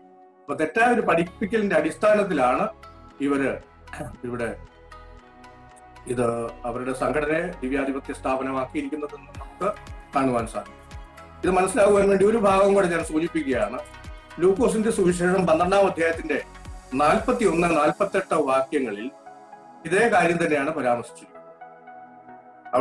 അവിടെ കർത്താവ് അവരുടെ അതിന്റെ 45-ാം വാക്യത്തിൽ ശിഷ്യന്മാര് കർത്താവിനോട് ചോദിക്കുന്ന ചോദ്യമുണ്ട്. കർത്താവെ, ഈ ഉപമ, അവിടെ തന്നെ അങ്ങനെ തന്നെയാണ് പറയുന്നത്, കർത്താവെ ഈ ഉപമ പറയുന്നത് ഞങ്ങളോടോ എല്ലാവരോടും കൂടെയോ എന്നാണ്. അപ്പോൾ അതിന് ഉത്തരമായിട്ടാണ് കർത്താവ് ഇവിടെ നമ്മൾ ഈ പരാമർശിച്ചതായ ആ ഉപമ കർത്താവ് പറയുന്നതാണ്. കാരണം അവിടെ യജമാനൻ ദൂരേക്ക് പോയിരിക്കുമ്പോൾ, യജമാനൻ രാജ്യത്വം പ്രാപിക്കുവാൻ പോയിരിക്കുമ്പോൾ തന്റെ ഗൃഹത്തിന്റെ വിചാരകന്മാരാക്കിയിട്ട് വെച്ച അടിമകൾ എന്ന് വേണമെങ്കിൽ പറയാം, ആ കർത്താവിന്റെ ദാസന്മാരെന്ന് പറയാം, ആ ദാസന്മാരെ ആക്കി വെച്ചു. അപ്പൊ അവരുടെ വിചാരണയിലുള്ള ആട്ടിൻകൂട്ടം, നമ്മള് അപ്പോസ്തലപ്രവൃത്തിയിൽ 20-ാം അധ്യായത്തിൽ ഓർക്കുകയുണ്ടായി, നിങ്ങളെ തന്നെയും നിങ്ങളുടെ വിചാരണയിലുള്ള ആട്ടിൻകൂട്ടത്തെ മുഴുവനും സൂക്ഷിച്ചു കൊണ്ടുപോയി. അപ്പോൾ ആ ഒരു ഉത്തരവാദിത്വം ദൈവസഭയ്ക്കും ഇസ്രായേലിനും കൊടുത്തിട്ടാണ് ദൈവം പോയത്. അന്ന് ഇസ്രായേൽ ഇല്ല ശരിക്കും പറഞ്ഞാൽ. അപ്പൊ ദൈവസഭയോടുള്ള ബന്ധത്തിലാണ് ശരിക്കും അത് പ്രാവർത്തികമാകുന്നത്.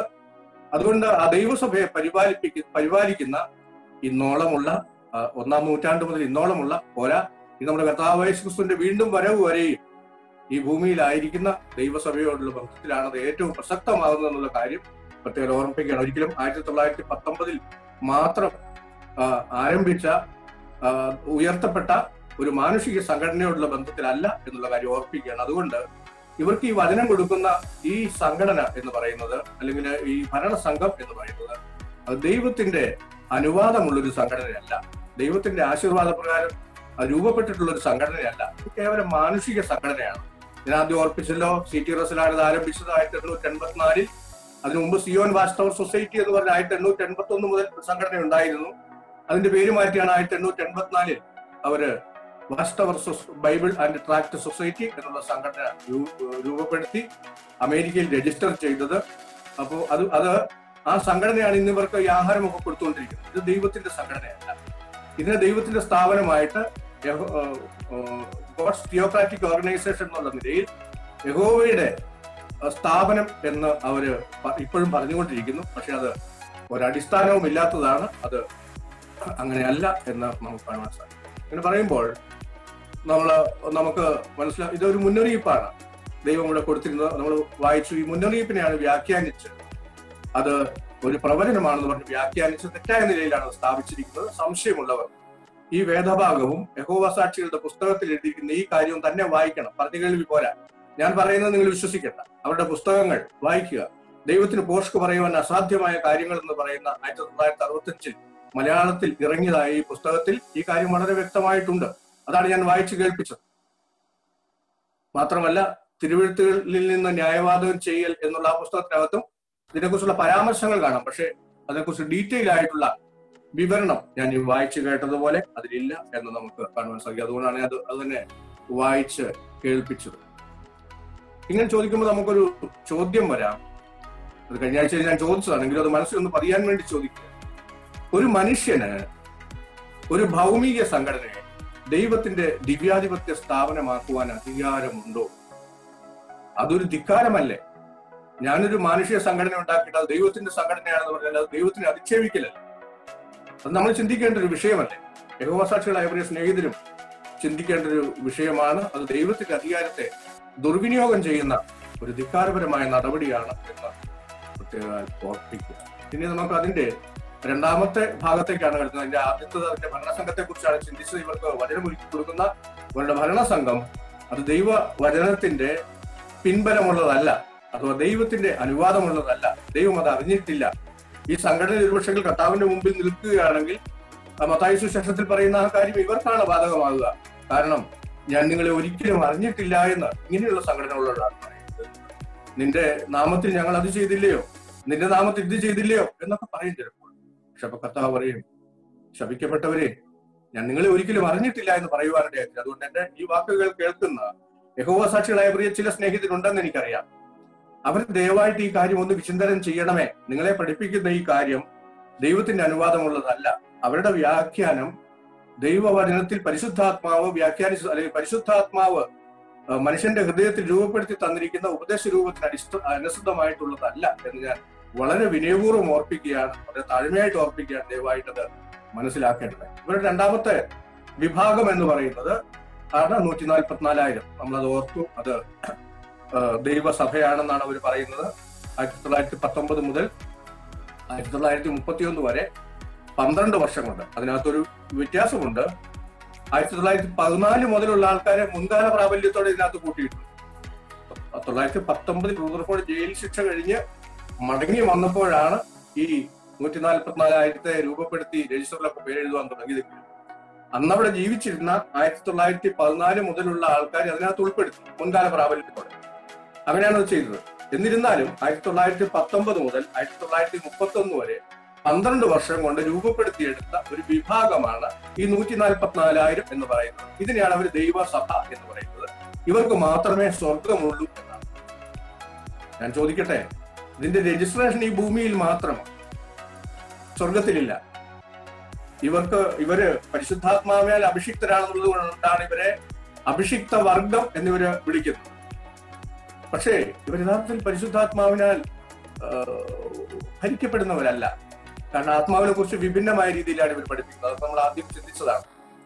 ദൈവത്തിന്റെ ആത്മാവ് അതിന്റെ ശക്തിയെക്കുറിച്ചും അതിന്റെ സ്വാധീനത്തെക്കുറിച്ചും അതിന്റെ വ്യക്തിത്വത്തെക്കുറിച്ചും അതിന്റെ ദൈവത്വത്തെക്കുറിച്ചും ഒക്കെ വളരെ തെറ്റായ രീതിയിൽ മനസ്സിലാക്കിയിരിക്കുന്നവരാണ് ഈ നമ്മുടെ സ്നേഹിതന്മാരായ യഹോവയുടെ സാക്ഷി. അതുകൊണ്ട് ഈ 144,000 പേരും ഈ സംഘടനയിൽ ചേർന്ന 144,000 പേരും ദൈവസഭയോട് ബന്ധപ്പെട്ടവരല്ല. അവരെല്ലാവരും മരിച്ചു പോയിരിക്കുന്നു. വളരെ വിനയപൂർവ്വം ദൈവവചനത്തിന്റെ അടിസ്ഥാനത്തിൽ ശക്തിയായിട്ട് ഓർമ്മിപ്പിക്കട്ടെ, അവർ നാശത്തിലേക്കാണ് പോയത്. അതുകൊണ്ട് ഇന്ന് ഈ വചനം കേൾക്കുന്ന ആൾക്കാരെ ഇതിനെക്കുറിച്ച് നല്ല തീരുമാനമെടുത്ത് അതിൽ നിന്ന് പിന്തിരിയുവാനിടയായി തീരണം എന്ന് വിശേഷത ഓർപ്പിക്കുകയാണ്. ഈ വചനം പഠിക്കുന്ന ദൈവദാസന്മാരും ഈ കാര്യങ്ങൾ നന്നായിട്ട് മനസ്സിലാക്കി ഈ കാര്യത്തിന്റെ അടിസ്ഥാനത്തിൽ ഇടപെടുവാൻ തക്കണം ഇടയായി തീരണം. കർത്താവ് അതിനായിട്ട് സഹായിക്കും. അപ്പോൾ ഇവരെ ദൈവസഭയിൽ ചേർത്തതും വചനം ദുർവ്യാഖ്യാനം ചെയ്താണ്. നമ്മൾ മനസ്സിലാക്കി ഇതിന്റെ ഭരണസംഘത്തിന്റെ സംവിധാനം വചന ദുർവ്യാഖ്യാനത്തിലൂടെയാണ്. അത് നമ്മൾ മനസ്സിലാക്കി. ഈ 144,000 രൂപീകരണവും വചന ദുർവ്യാഖ്യാനത്തിലാണ് സംഭവിച്ചതാണ്. അത് നമ്മൾ മത്തായി സുവിശേഷം 24-ാം അധ്യായത്തിന്റെ അതിന്റെ 30 മുതലുള്ള വാക്യങ്ങളിലാണ് നമുക്ക് കാണുവാൻ സാധിക്കുന്നത്. അവിടെ കടന്നു വരുന്നതിന് മുമ്പ് ഞാനൊരു വാക്യം ഓർപ്പിക്കുവാൻ ആഗ്രഹിക്കുകയാണ്. അപ്പോസ്തലനായ പത്രോസ് പറഞ്ഞു, ആ കാര്യം ഓർപ്പിക്കാനുള്ള കാരണം ദൈവജനത്തെ കൂട്ടിക്കളയുന്ന ഒരു നിലപാടാണ്. മുമ്പത്തെ കാര്യത്തിൽ നമ്മൾ കണ്ടത് ഈ കാര്യത്തിലും അങ്ങനെ തന്നെയാണ്. പത്രോസിന്റെ 2-ാം ലേഖനം 3-ാം അധ്യായത്തിൽ അപ്പോസ്തലനായ പത്രോസ് പൗലോസ് തന്റെ ലേഖനം അവസാനിപ്പിക്കുമ്പോൾ പറയുന്നത്, നമ്മുടെ സഹോദരനായ പൗലോസും അങ്ങനെ നിങ്ങൾക്ക് എഴുതിയിട്ടുണ്ട്. ഈ കാര്യങ്ങളെല്ലാം സൂചിപ്പിച്ചിട്ട് പറയുന്നത്, അങ്ങനെയുള്ള കാര്യങ്ങളെ അറിവില്ലാത്തവരും അസ്ഥിരന്മാരും ശേഷം തിരുവെഴുത്തുകളെ പോലെ അതും തങ്ങളുടെ നാശത്തിനായി കോട്ടിക്കളയുന്നു. അവിടെ പിന്നീട് പറയുന്നത്, എന്നാൽ പ്രിയമുള്ളവരെ, നിങ്ങൾ മുൻപ് കൂട്ടി അറിഞ്ഞിരിക്കുന്നുണ്ട് അധർമ്മികളുടെ വഞ്ചനയിൽ കുടുങ്ങി സ്വന്തം സ്ഥിരത വിട്ട് വീണു പോകാതിരിക്കാൻ സൂക്ഷിച്ചുകൊള്ളുവിൻ. കൃപയിലും നമ്മുടെ കർത്താവായ യേശുവിന്റെ പരിജ്ഞാനത്തിലും വളരുവിൻ. ഈ വാക്യം നമ്മൾ ആദ്യത്തെ ക്ലാസ്സിൽ നമ്മൾ ചിന്തിച്ചതാണ്. അതുകൊണ്ട് ഇത് ഓർമ്മയിലേക്ക് കൊണ്ടുവരിക മാത്രമാണ് ചെയ്തത്. അതുകൊണ്ട് ഇവരുടെ വഞ്ചനയിൽ ആരും കുടുങ്ങുവാനിടയാകരുത്. ഇവർ അറിവില്ലാത്തവരാണ്. അത് പറയുന്നതിൽ കുഴപ്പമൊന്നുമില്ല. ഇവർ അസ്ഥിരരാണ്. കാരണം അവർ തന്നെ പറയാറുണ്ട്, എന്തുകൊണ്ടാണ് അവർ തന്നെ ചോദിക്കാറുണ്ട്, എന്തുകൊണ്ടാണ് യഹോവയുടെ സാക്ഷികളുടെ ഉപദേശത്തിന് കാലാകാലങ്ങളിൽ വലിയ വ്യത്യാസം ഉണ്ടായിക്കൊണ്ടിരിക്കും. നമുക്കറിയാം, നമ്മുടെ ഉപദേശത്തിന് കാലത്തിനനുസരിച്ചൊരു വ്യത്യാസവും വരുന്നില്ല. ഇത് വചനം എന്ത് പഠിപ്പിച്ചോ അത് അങ്ങനെ തന്നെ പഠിക്കുകയാണ്. അത് 1-ാം നൂറ്റാണ്ടിൽ എന്ത് പഠിപ്പിച്ചോ അത് 21-ാം നൂറ്റാണ്ടിൽ അത് തന്നെയാണ് പഠിപ്പിക്കുന്നത്. വ്യത്യാസമൊന്നുമില്ല. എന്നാൽ ഇവരുടെ പഠനം അങ്ങനെയല്ല. അന്ന് പഠിപ്പിച്ച പല കാര്യങ്ങളെയും പിന്നീട് മാറ്റുകയാണ്. റസൽ തന്നെ ആദ്യകാലത്ത് പഠിപ്പിച്ചിരുന്ന കാര്യങ്ങൾ 1916 ആയപ്പോഴേക്കും മാറ്റിയതായിട്ട് ദൈ കിങ്ഡം കം എന്നുള്ള പുസ്തകത്തിൽ അദ്ദേഹം എഴുതിയിട്ടുണ്ട്. നമുക്ക് സമയം ലഭിക്കുന്നെങ്കിൽ അതൊക്കെ ഒന്ന് വായിച്ച് കേൾക്കാം. അതെല്ലാം കേൾക്കേണ്ടതാണ്. അപ്പോൾ ഇവര് സമയത്തിനനുസരിച്ച് അന്ന് മാത്രമല്ല, റസലിന്റെ കാലത്ത് മാത്രമല്ല, ഇന്നും അവർ തങ്ങളുടെ ഉപദേശം മാറ്റിക്കൊണ്ടിരിക്കുന്നവരാണ്. അതുകൊണ്ട് ഇവരെ നമുക്ക് പത്രോസിന്റെ ഭാഷയിൽ പറഞ്ഞാൽ അറിവില്ലാത്തവരെന്നും അസ്ഥിരന്മാരെന്ന് വിളിക്കുന്ന ഒരു കുഴപ്പവുമില്ല. കാരണം അത് അവരുടെ സ്വഭാവമാണ്. അത് അവരെ ഏതെങ്കിലും രീതിയിൽ തെറ്റായ രീതിയിൽ അവരെ കണ്ടുകൊണ്ട് പറയുന്നതല്ല. അവരെ വളരെ ബഹുമാനത്തോട് തന്നെ അവരെ ഓർമ്മിപ്പിക്കുന്ന ഒരു കാര്യമാണ്. അറിവില്ലാത്തവരെ അങ്ങനെ ചെയ്യുകയുള്ളൂ.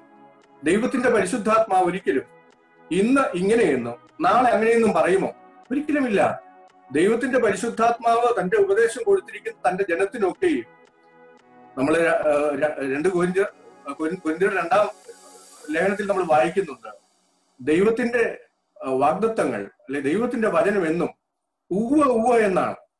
നമ്മുടെ കർത്താവിലെല്ലാം ഉവ്വ എന്നാണ്, അതെല്ലാം ആമേൻ എന്നുമാണ്. അതിലൊരിക്കലും വ്യത്യാസം വരികയില്ല. നമ്മുടെ കർത്താവ് ഇന്നലെയും ഇന്നും എന്നും അനന്യനാണ്. നമ്മൾ 13-ാം അധ്യായത്തിൽ വായിക്കുന്നുണ്ട്, മറ്റു ഭാഗങ്ങളിലും വായിക്കുന്നുണ്ട്. നമ്മുടെ കർത്താവ് ഇന്നലെയും ഇന്നും എന്നും അനന്യനാണ്. 102-ാം സംഗീതത്തിൽ നമ്മൾ വായിക്കുന്നുണ്ട്. അതുപോലെ തന്നെ പരിശുദ്ധാത്മാവും ഇന്നലെയും ഇന്നും എന്നും അനന്യനാണ്. പിതാവായ ദൈവം ഇന്നും ഇന്നലെയും എന്നും അനന്യനാണ്. അപ്പൊ അതുകൊണ്ട് ഇന്ന് നമ്മളെ ഒന്ന് പഠിപ്പിക്കുകയും നാളെ അത് മാറ്റി തിരുത്തി മായ്ച്ചു കളഞ്ഞിട്ട് നാളെ വേറൊരു രീതിയിൽ പഠിപ്പിക്കുകയും ചെയ്യുന്ന ഒരു സ്വഭാവം ദൈവത്തിനില്ല.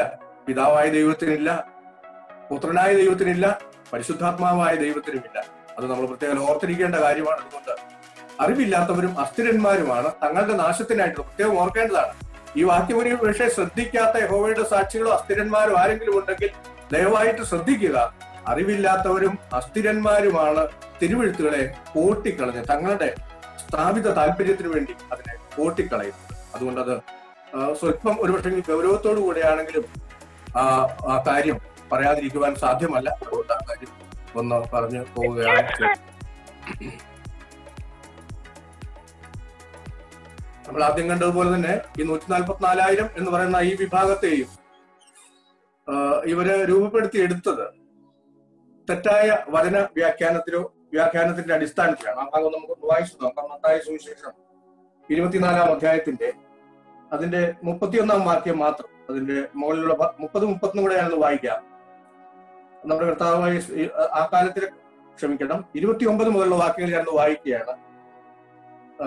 ആ കാലത്തിലെ കഷ്ടം കഴിഞ്ഞ ഉടനെ സൂര്യൻ ഇരുണ്ടുപോകും, ചന്ദ്രൻ പ്രകാശം കൊടുക്കാതിരിക്കും, നക്ഷത്രങ്ങൾ ആകാശത്തു നിന്ന് വീഴും, ആകാശത്തിലെ ശക്തികൾ ഇളകിപ്പോകും.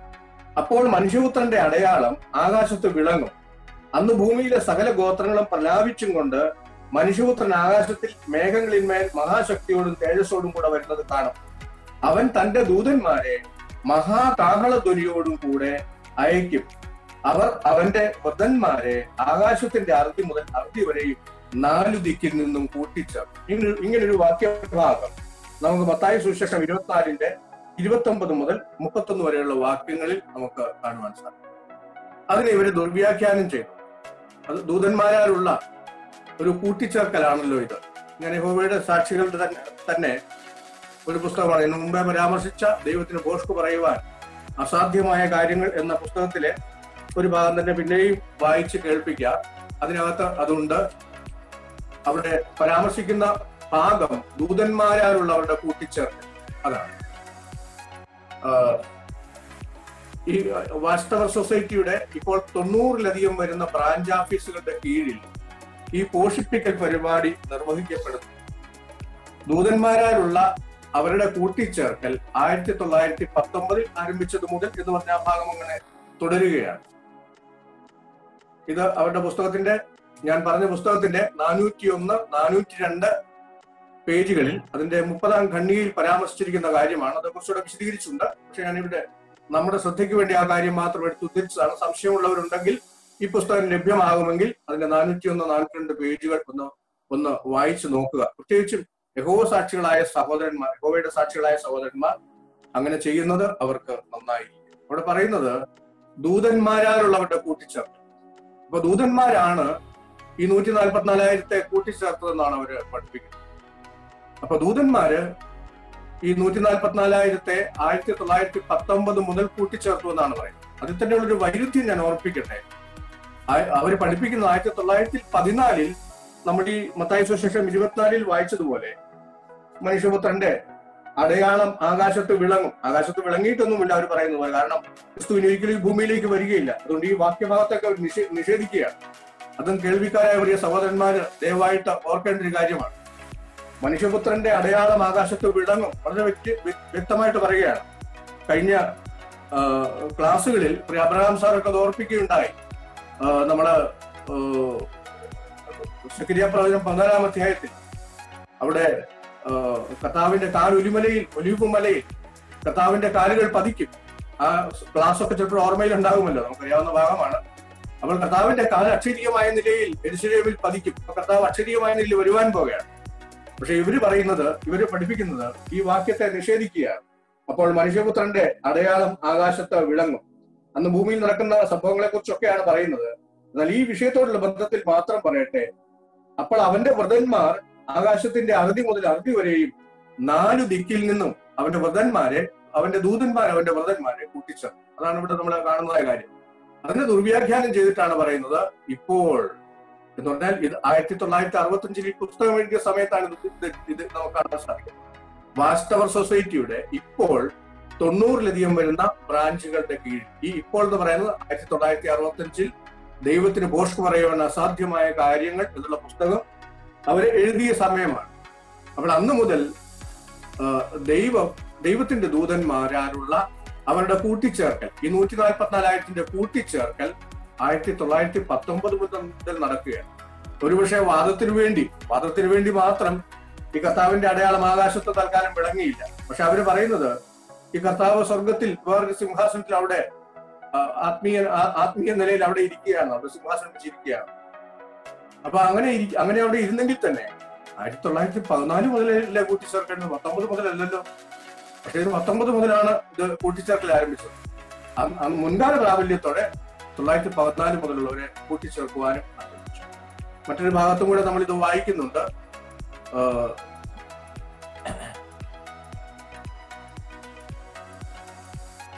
ഈ ഭാഗത്തെ കുറിച്ച് അവരുടെ മറ്റു പല ഭാഗങ്ങളിലും കാണാം. പക്ഷെ ഞാനത് ഇപ്പൊ എടുക്കാൻ ആഗ്രഹിക്കുന്നില്ല. കാരണം നമ്മൾ ഇങ്ങനെ പറഞ്ഞു പോയാൽ നമുക്ക് ഈ വിഷയം പറയാൻ ഒരുപാട് സമയം പോകും. അതുകൊണ്ട് ആർക്കെങ്കിലും സംശയമുണ്ടെങ്കിൽ പറഞ്ഞ ഇതിനോടുള്ള ബന്ധത്തിലുള്ള ഭാഗങ്ങൾ ഞാൻ തീർച്ചയായിട്ടും അവർക്ക് കാണിച്ചു കൊടുക്കുന്നതാണ്. അപ്പോൾ ഈ ഭാഗം ഇവിടെ പറഞ്ഞിരിക്കുന്നത് ഇത് ആരോടുള്ള ബന്ധത്തിലാണ്? ഈ ഭാഗം മഹോപദ്രവ കാലത്ത്, അതും ഭാവിയിൽ സംഭവിക്കുവാൻ പോകുന്നു. മഹോപദ്രവകാലം ഇതുവരെ സംഭവിച്ചിട്ടില്ല. അതിനു മുമ്പായിട്ട് ദൈവസഭയുടെ എടുക്കപ്പെടൽ നടക്കും. ദൈവസഭ സ്വർഗത്തിലേക്ക് എടുക്കപ്പെടും. അതിനുശേഷമാണ് മഹോപദ്രവകാലം, യാക്കോബിന്റെ കഷ്ടകാലം എന്നൊക്കെ അവിടെ പറയുന്നുണ്ട്. ആ മഹോപദ്രവകാലം ആരംഭിക്കുന്നത് ആ സമയത്താണ്. അപ്പോൾ അന്ന് ശേഷിക്കുന്ന യഹൂദന്മാരുടെ ശേഷിപ്പിനോടുള്ള ബന്ധത്തിലുള്ള ഒരു ഭാഗമായിട്ടാണ് നമുക്ക് കാണുവാൻ സാധിക്കുന്നത്. അപ്പൊ ഇത് പറയുമ്പോൾ തന്നെ ഒരു കാര്യം ഓർപ്പിക്കണം, ഇവർ എവിടെയും ചെതറിപ്പോയിട്ടില്ല. കാരണം അതേസമയത്ത് യഹൂദന്മാർ ചെതറിപ്പോയിട്ടുണ്ട്. കഴിഞ്ഞ ആഴ്ച ഞാൻ ഒന്ന് പരാമർശിച്ചിരുന്നു. എസ്തേറിന്റെ പുസ്തകം 3-ാം അധ്യായത്തിന്റെ 8-ാം വാക്യത്തിലും, എസെക്കിയേൽ പ്രവചനം 36-ാം അധ്യായത്തിലും, അതുപോലെ യോഹന്നാൻ സുവിശേഷം 7-ാം അധ്യായത്തിലും ഒക്കെ ചിതറിപ്പോയ യഹൂദന്മാരെ കുറിച്ച് 11-ാം അധ്യായത്തിൽ നമ്മൾ വായിക്കുന്നു. അപ്പോസ്തലപ്രവൃത്തി 11-ാം അധ്യായത്തിൽ ഒക്കെ നമ്മൾ വായിക്കുന്നുണ്ട് ചിതറിപ്പോയ യഹൂദന്മാരെ കുറിച്ച്. അപ്പോൾ യഹൂദന്മാർ പലപ്പോഴും ചിതറിപ്പോയിട്ടുണ്ട്. AD 70 തീത്തൂസിന്റെ കാലത്ത് അവരെ ചിതറിപ്പോയതായിട്ട് നമുക്ക് കാണാം. ലോകത്തിന്റെ വിവിധ ഭാഗങ്ങളിൽ ചിതറിപ്പോയി. അവരെ പിന്നീട് 1948 അവർക്ക് രാജ്യം യഥാസ്ഥാനപ്പെട്ട് കിട്ടിയപ്പോഴാണ് അവർ പല സ്ഥലത്തു നിന്നും തിരിച്ചു പോകുവാൻ ആരംഭിച്ചത്. ഞാൻ കഴിഞ്ഞ ക്ലാസ്സിൽ ഞാനത് ഓർമ്മിപ്പിച്ചിരുന്നു. ആ കാര്യം ഒന്നുകൂടെ ഓർമ്മിപ്പിക്കുകയാണ്. ഇന്ത്യയിൽ നിന്ന് സംഭവിച്ചൊരു കാര്യമാണ്. മിസോറാമിൽ നിന്നും അങ്ങനെയുള്ള നമ്മുടെ കിഴക്കൻ സംസ്ഥാനങ്ങളിൽ നിന്ന് 7400 മനശ്ശെ ഗോത്രത്തിൽപ്പെട്ട യഹൂദന്മാര് ഇസ്രായേലിലേക്ക് 1913 12 ഞാൻ ഓർക്കുന്നില്ല പോയതായിട്ട് മലയാള മനോരമയിൽ വന്നൊരു വാർത്ത ഞാൻ ഇതിന്റെ കട്ടിങ് എടുത്തു വെച്ചിട്ടുണ്ട്. യഹോവയുടെ സാക്ഷികളെതിരെ എന്നുള്ള പുസ്തകത്തിൽ അത് ഞാൻ ചേർത്തിട്ടുമുണ്ട്.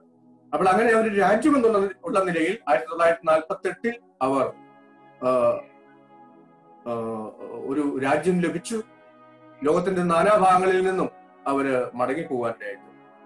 എന്നാൽ ഈ പരാമർശം മഹോപദ്രവകാലത്ത് അന്തിക്രിസ്തുവിന്റെ പീഡനം ഹേതുവായിട്ട് യഹൂദന്മാര് നാനാ ലോകങ്ങളിലേക്ക് ചിതറിപ്പോകും, നാനാ ദേശങ്ങളിലേക്ക് ചിതറിപ്പോകും. അപ്പൊ അവരെ കൂട്ടിച്ചേർക്കുന്ന ഒരു കാര്യമാണ് ഇവിടെ പരാമർശിച്ചിരിക്കുന്നതാണ് എനിക്ക് മനസ്സിലാക്കുവാൻ സാധിച്ചിട്ടുള്ളത്. വിഭിന്ന അഭിപ്രായങ്ങൾ ഉണ്ടോ എന്ന് എനിക്ക് അറിഞ്ഞൂടെ. ഏതായാലും യഹൂദന്മാരെ കൂട്ടിച്ചേർക്കുന്ന ഒരു കാര്യമായിട്ടാണ് ഇത്. ഒരിക്കലും ഒരു മാനുഷിക സംഘടനയിൽ ചേർക്കുന്ന കാര്യമല്ല. നമുക്ക് 2-3 ചോദ്യങ്ങൾ ഇതിനോടുള്ള ബന്ധത്തിലുണ്ട്. അത് നമ്മളുടെ ഹൃദയത്തിൽ നമ്മൾ ആ ചോദ്യം കരുതുകയും യഹോവയുടെ സാക്ഷികളോട് ചോദിക്കുവാൻ പറ്റിയൊരു ചോദ്യമാണ്. മാനുഷിക സംഘടനയിൽ ആൾക്കാരെ ചേർക്കുന്നത് ദൈവത്തിന്റെ ദൂതന്മാരോ? ഇവരുടെ പല പുസ്തകങ്ങളും പരിശോധിച്ചാൽ നമുക്ക് കാണുവാൻ സാധിക്കും. ദൈവത്തിന്റെ ദൂതന്മാരാലുള്ളവരുടെ കൂട്ടിച്ചേർക്കൽ 1919 ആരംഭിച്ചത് മുതൽ ആ പരാമർശം നമുക്ക് മറ്റു പല പുസ്തകങ്ങളിലും കാണുവാൻ സാധിക്കും. അപ്പൊ ദൈവത്തിന്റെ ദൂതന്മാരാണോ മനുഷ്യരുടെ സംഘടനയിൽ ആൾക്കാരെ കൂട്ടിച്ചേർത്തുകൊണ്ടിരിക്കുന്നത്? അല്ല. അക്ഷരാർത്ഥത്തിൽ നമുക്കറിയാമല്ലോ, ഈ കൂട്ടിച്ചേർത്ത അവർ തന്നെ മുമ്പേ ചേർന്ന ആൾക്കാർ പിന്നെയുള്ള ആൾക്കാരെ ചേർക്കുകയാണ്. അതേത് സംഘടനയോടുള്ള ബന്ധത്തിലും അങ്ങനെയാണ്. അത് തന്നെയാണ് അവിടെ സംഭവിച്ചത്. മറ്റൊരു ചോദ്യം, ഇങ്ങനെ ദൂതന്മാർ കൂട്ടിച്ചേർക്കുവാൻ തക്കോണം ഇവരെപ്പോഴെങ്കിലും ചിതറിപ്പോയിരുന്നു? ഇവരൊരിക്കലും ചിതറിപ്പോയിരുന്നില്ല എന്ന് നമുക്ക് കാണുവാൻ സാധിക്കും. അവർക്ക് അവരുടെ ആൾക്കാരൊക്കെ ഒരു പക്ഷേ ജയിലിൽ പോകാനിടയായിട്ട്, പക്ഷെ എന്നാൽ ഒരിക്കലും അവര് ചിതറിപ്പോയിട്ടില്ല. അതുകൊണ്ട് ആ പരാമർശം വളരെ തെറ്റായ ഒരു കാര്യമാണ് എന്ന് നമുക്ക് കാണുവാൻ സാധിക്കും. മറ്റൊരു ചോദ്യം, ഈ ക്രിസ്ത്യാനികൾ ആകെ 144,000 പേര് മാത്രമാണ്. ഇവര് പറയുന്നത് ഇവര് ക്രിസ്ത്യാനികൾ എന്നാണ് പറയുന്നത്. അപ്പോൾ ഈ കൂട്ടിച്ചേർക്കപ്പെട്ട ഈ 144,000 പേര് 1919 മുതൽ 31 വരെ കൂട്ടിച്ചേർക്കപ്പെട്ട 144,000 പേര് മാത്രമാണോ ക്രിസ്ത്യാനികൾ? അത് ചിന്തിക്കേണ്ട ഒരു വിഷയമാണ്. അതുപോലെ തന്നെ ഈ ക്രിസ്ത്യാനികൾ എന്ന് പറയുന്നത് 1919 മുതൽ 31 വരെ 12 വർഷം കൊണ്ട് വാച്ച് ടവർ സൊസൈറ്റിയിൽ ചേർന്നവർ മാത്രമാണോ? അതും ചിന്തിക്കേണ്ട ഒരു വിഷയമാണ്. അങ്ങനെയാണെങ്കിൽ ഈ അപ്പോസ്തലന്മാരുടെ കാലഘട്ടം മുതൽ ഇന്ന് വരെയും ഇനി കർത്താവായ യേശു ക്രിസ്തുവിന്റെ വീണ്ടും വരവ് വരെ യഹോവ സാക്ഷികൾ കർത്താവിനെ വരികയില്ല എന്ന് പഠിപ്പിക്കുന്നുണ്ട്. ബഹുഭൂരിഭാഗം പരിശുദ്ധാത്മാവിന്റെ നിയോഗത്താൽ അല്ലെങ്കിൽ പരിശുദ്ധാത്മാവിന്റെ വ്യാപാര ശക്തിയാൽ ദൈവവചനം വായിക്കുകയും ധ്യാനിക്കുകയും ചെയ്യുന്ന കോടാനുകോടി വിശുദ്ധന്മാർ ഇന്നും വിശ്വസിക്കുന്നത് നമ്മുടെ കർത്താവായ യേശു ക്രിസ്തു വീണ്ടും വരുവാൻ പോവുകയാണ്.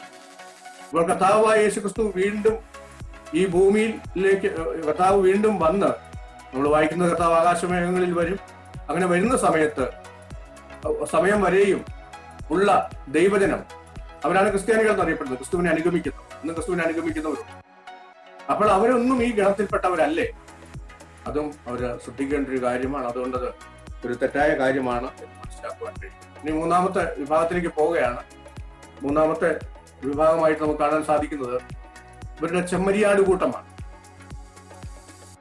ചെമ്മരിയാട് കൂട്ടം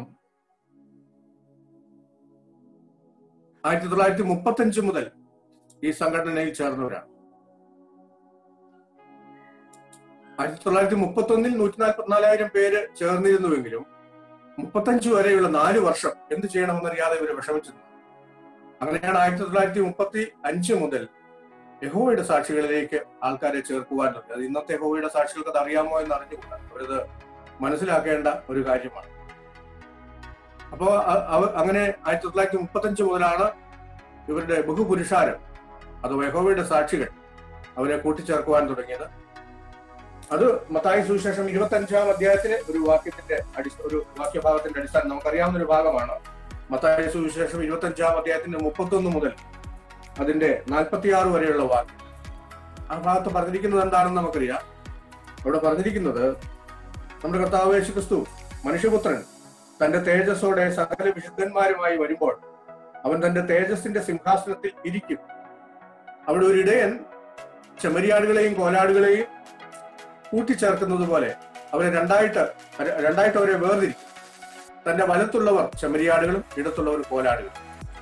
എന്നിട്ട് വലത്തുള്ളവരോട് പറയും, യഹോവയാൽ അനുഗ്രഹിക്കപ്പെട്ടവരെ, എന്റെ പിതാവിന്റെ രാജ്യം, ലോകസ്ഥാപനം മുതൽ നിങ്ങൾക്ക് വേണ്ടി ഒരുക്കിയിരിക്കുന്ന എന്റെ പിതാവിന്റെ രാജ്യത്തിലേക്ക് പ്രവേശിച്ചു കൊള്ളുവിൻ എന്ന് പറയും. അപ്പോൾ അവിടെ കുറെ കാര്യങ്ങൾ പറയുന്നുണ്ട്. ഞാൻ നഗ്നനായിരുന്നു, നിങ്ങൾ എന്നെ ഉടുപ്പിച്ചു. അതുപോലെ തന്നെ എനിക്ക് വിശന്നു, നിങ്ങൾ തിന്മാൻ വന്നു. ഞാൻ രോഗിയായിരുന്നപ്പോൾ എന്നെ കാണാൻ വന്നു. തുടങ്ങിയ കാര്യങ്ങൾ നമുക്ക് കാണാൻ സാധിക്കും. അപ്പോൾ അവർ മറുചോദ്യം ചോദിക്കുന്നത് അത് എപ്പോൾ സംഭവിച്ചു? അപ്പൊ പറയാണ്, എന്റെ ഈ ചെറിയ സഹോദരന്മാരൊരുത്തന് അത് ചെയ്തെടുത്തോളം. അപ്പോൾ ഈ ചെറിയ സഹോദരന്മാരെന്ന് പറയുന്നത് യഹോവസാക്ഷികളുടെ ഭാഷയിൽ അവരുടെ 144,000 അതുകൊണ്ട് അവർക്ക് മറ്റൊരു പേരും കൂടെ ഉണ്ട്, ചെറിയ സഹോദരന്മാർ അല്ലെങ്കിൽ ചെറിയ കൂട്ടം എന്നുള്ള പേരുണ്ട്. പക്ഷെ ഈ ചെറിയ കൂട്ടം ഉദ്ദേശിക്കുന്നത് ഈ യഹൂദന്മാരുടെ ശേഷിപ്പാണ്. അതുകൊണ്ട് ഈ ചെറിയവരിൽ ഒരുത്തനെ ചെയ്തെടുത്തോളം എനിക്ക് ചെയ്തതാകുന്നു. ഇതിനൊരു പക്ഷെങ്കിൽ പല അർത്ഥവ്യാപ്തി ഉണ്ടാകാൻ ദൈവം പല അർത്ഥവ്യാപ്തി കൽപ്പിക്കുന്നുണ്ടാകും. ഒരു പക്ഷെ ഇക്കാലത്തും ദൈവജനത്തെ സഹായിക്കുന്നവർക്ക് ദൈവം ഒരു പക്ഷെ സഹായങ്ങൾ ചെയ്തു എന്ന് വരാം. പക്ഷെ ഇത് മഹോപദ്രവ കാലത്ത് അന്തിക്രിസ്തുവിന്റെ ഉപദ്രവം ഹേതുവായി ഓടിപ്പോകുന്ന ആൾക്കാർക്ക് ദൈവം ജനങ്ങൾ സംരക്ഷണം കൊടുക്കും, ജാതികൾ സംരക്ഷണം കൊടുക്കും. അപ്പോൾ ആ സംരക്ഷണം കൊടുക്കുമ്പോൾ അവരെ ദൈവം അന്ന് ജീവിച്ചിരിക്കുന്ന ആൾക്കാർ, ഒരിക്കലും മരിച്ചിട്ട് ഉയർത്തെഴുന്നേൽക്കുന്ന ആൾക്കാരല്ല, അന്ന് ജീവിച്ചിരിക്കുന്ന ജാതികളെ ദൈവം തന്റെ രാജ്യത്തിലേക്ക് പ്രവേശിപ്പിക്കും. അതാണ് അവിടുത്തെ ശരിയായ ദൈവജന വ്യാഖ്യാനം. ദൈവത്തിന് അങ്ങനെയാണ് നമുക്ക് കാണുവാൻ സാധിക്കും. ഇതിനെക്കുറിച്ച് ഇവരുടെ പ്രസിദ്ധീകരണത്തിലുള്ള ഒരു ഭാഗം നമുക്ക് വായിച്ചു നോക്കാം. വാസ്തവ പ്രസിദ്ധീകരണത്തിൽ തന്നെ ഉള്ളതാണ്. അത് ഞാനിവിടെ വായിക്കുകയാണ്. 1914 പുറജാതി കാലങ്ങളുടെ അവസാനത്തിങ്കൽ മഹത്വീകരിക്കപ്പെട്ട മനുഷ്യപുത്രൻ ഒരു സിംഹാസനത്തിൽ ഇരിക്കുന്നുവെന്ന് മറ്റ് തിരുവെഴുത്തുകൾ കാണിക്കും. എന്നാൽ യെരുശലേമിലോ ഭൂമിയിലോ മറ്റ് സ്ഥലത്തോ ഉള്ള ഒരു ഭൗതിക സിംഹാസനത്തിലല്ല, രാജകീയ മഹത്വമുള്ള അവന്റെ സാന്നിധ്യത്തിന്, മുമ്പ് ഓർപ്പിച്ചുള്ള പറൂസിയ എന്നുള്ള വാക്ക്, പറൂസിയ അഥവാ സാന്നിധ്യം, ആ സാന്നിധ്യത്തിന് അവനൊരു ആത്മീയ വ്യക്തി എന്ന നിലയിൽ നേരിട്ട് ഭൂമിയിൽ ഉണ്ടായിരിക്കേണ്ട ആവശ്യമില്ല. അവന്റെ സ്വർഗീയ സിംഹാസനത്തിൽ ഇരുന്നുകൊണ്ട് അവന് ഭൂമിയിലേക്ക് തന്റെ ശ്രദ്ധ കൊടുക്കുന്നതിനും അവിടേക്ക് തന്റെ ശക്തി വ്യാപിപ്പിക്കുന്നതിനും കഴിയും. അടുത്തത് വായിക്കുന്നത്, രാജാവിന്റെ ആനുകൂല്യത്തിന്റെ വലതുഭാഗത്തേക്ക് ചെമ്മരിയാടുകൾ എന്ന നിലയിൽ കൂട്ടിച്ചേർക്കപ്പെടുന്നവരിൽ എല്ലാ ദേശങ്ങളിലെയും ജനങ്ങൾ ഉൾപ്പെടുന്നു. അവർ ക്രിസ്തുവിന്റെ രാജ്യത്തിന്റെ കൂട്ടവകാശികളായ അവന്റെ ആത്മീയ സഹോദരങ്ങളായ ജനത്തിന് സഹായം ചെയ്യുന്നവരാണ്. ആത്മീയ സഹോദരങ്ങളായ തിരഞ്ഞെടുക്കപ്പെട്ടവർക്ക് നന്മ ചെയ്യുന്നവരാണ്. അപ്പോ നമുക്ക് അതുകൊണ്ട് യഹോവസാക്ഷികളുടെ ധർമ്മം എന്ന് പറയുന്നത്, ഈ തെരഞ്ഞെടുക്കപ്പെട്ടവർ എന്ന് പറയുന്നത് 144,000 144,000 ഓർപ്പിച്ചു. ആത്മാഭിഷിക്തർ, അതുപോലെ തെരഞ്ഞെടുക്കപ്പെട്ടവർ, ദൈവസഭ, ക്രിസ്ത്യാനികൾ, സ്വർഗരാജ്യ പ്രതീക്ഷയുള്ളവർ, സ്വർഗത്തിൽ പോകുവാൻ പ്രതീക്ഷയുള്ളവർ എന്നൊക്കെയുള്ള പേരുകളുണ്ട്. അപ്പോൾ ഇവരാണ് തെരഞ്ഞെടുക്കപ്പെട്ടവർ. അപ്പൊ ഈ 144,000 നന്മ ചെയ്യുന്നവരെന്നുള്ള നിലയിലാണ് മത്തായി സുവിശേഷം 25-ാം അധ്യായത്തിൽ ഇപ്പോൾ വായിച്ച ഭാഗം നമ്മൾ മുഴുവനായിട്ടും വായിച്ചാൽ നമുക്ക് കാണുവാൻ സാധിക്കും ഈ ചെറിയ സഹോദരന്മാർ തന്നെ ചെയ്തിട്ടുള്ളത്. ഇവിടെ ചെറിയ സഹോദരന്മാരെ ഉദ്ദേശിക്കുന്ന അന്ന് ജീവിച്ചിരിക്കുന്ന യഹൂദജനത്തിനാണ്, യഹൂദജനത്തിന്റെ ശേഷിപ്പിനാണെന്നുള്ള കാര്യം നമ്മൾ ഒരിക്കലും അത് യഹോവ സാക്ഷികളുടെ 144,000 അതുകൊണ്ട് നമുക്ക് ഇതിലൂടെ ഓർക്കുവാൻ കഴിയുന്ന കാര്യം, ഇവരുടെ ഈ ഭരണസംഘത്തിൽ, ഈ കാര്യം ഇനി ഞാൻ ആവർത്തിക്കുന്നില്ല, ഇവരുടെ ഭരണസംഘം, അതുപോലെ ഇവരുടെ 144,000 എന്ന വർഗം, അതുപോലെ ഇവരുടെ യഹോവ സാക്ഷികൾ അഥവാ ഇവരുടെ ചെമ്മരിയാട് വർഗം എന്ന് പറയുന്നതായ വിഭാഗം, ഇതെല്ലാം തെറ്റായ വചനവ്യാഖ്യാനത്തിന്റെ അടിസ്ഥാനത്തിൽ അഥവാ വചന ദുർവ്യാഖ്യാനത്തിന്റെ അടിസ്ഥാനത്തിൽ അവര് രൂപപ്പെടുത്തിയെടുത്തിട്ടുള്ളതാണ്. ഈ കാര്യങ്ങൾ ദയവായിട്ട് ശ്രദ്ധിക്കണമേ എന്ന് ഞാൻ ഓർമ്മിപ്പിക്കുകയാണ്. നമ്മൾ ഇവരെ കൂട്ടിച്ചേർക്കുന്ന സമയത്ത് നമുക്ക് കാണാൻ സാധിക്കും, ഇവരെ കൂട്ടിച്ചേർത്തിരിക്കുന്നത് യെശയ്യാ പ്രവചനം 43:10-12 വാക്യങ്ങൾ കൂടെ ഉദ്ധരിച്ചിട്ടാണ്. അതുകൂടെ പറഞ്ഞ് ഞാൻ ഇവിടെ അവസാനിപ്പിക്കുകയാണ്. യെശയ്യാ പ്രവചനം 43:10-12 43:1 നമ്മൾ വായിക്കുമ്പോൾ നമുക്ക് കാണുവാൻ സാധിക്കും, അവിടെ ഇപ്പോഴോ യാക്കോബേ നിന്നെ സൃഷ്ടിച്ചവനും ഇസ്രായേലെ നിന്നെ നിർമ്മിച്ചവൻ.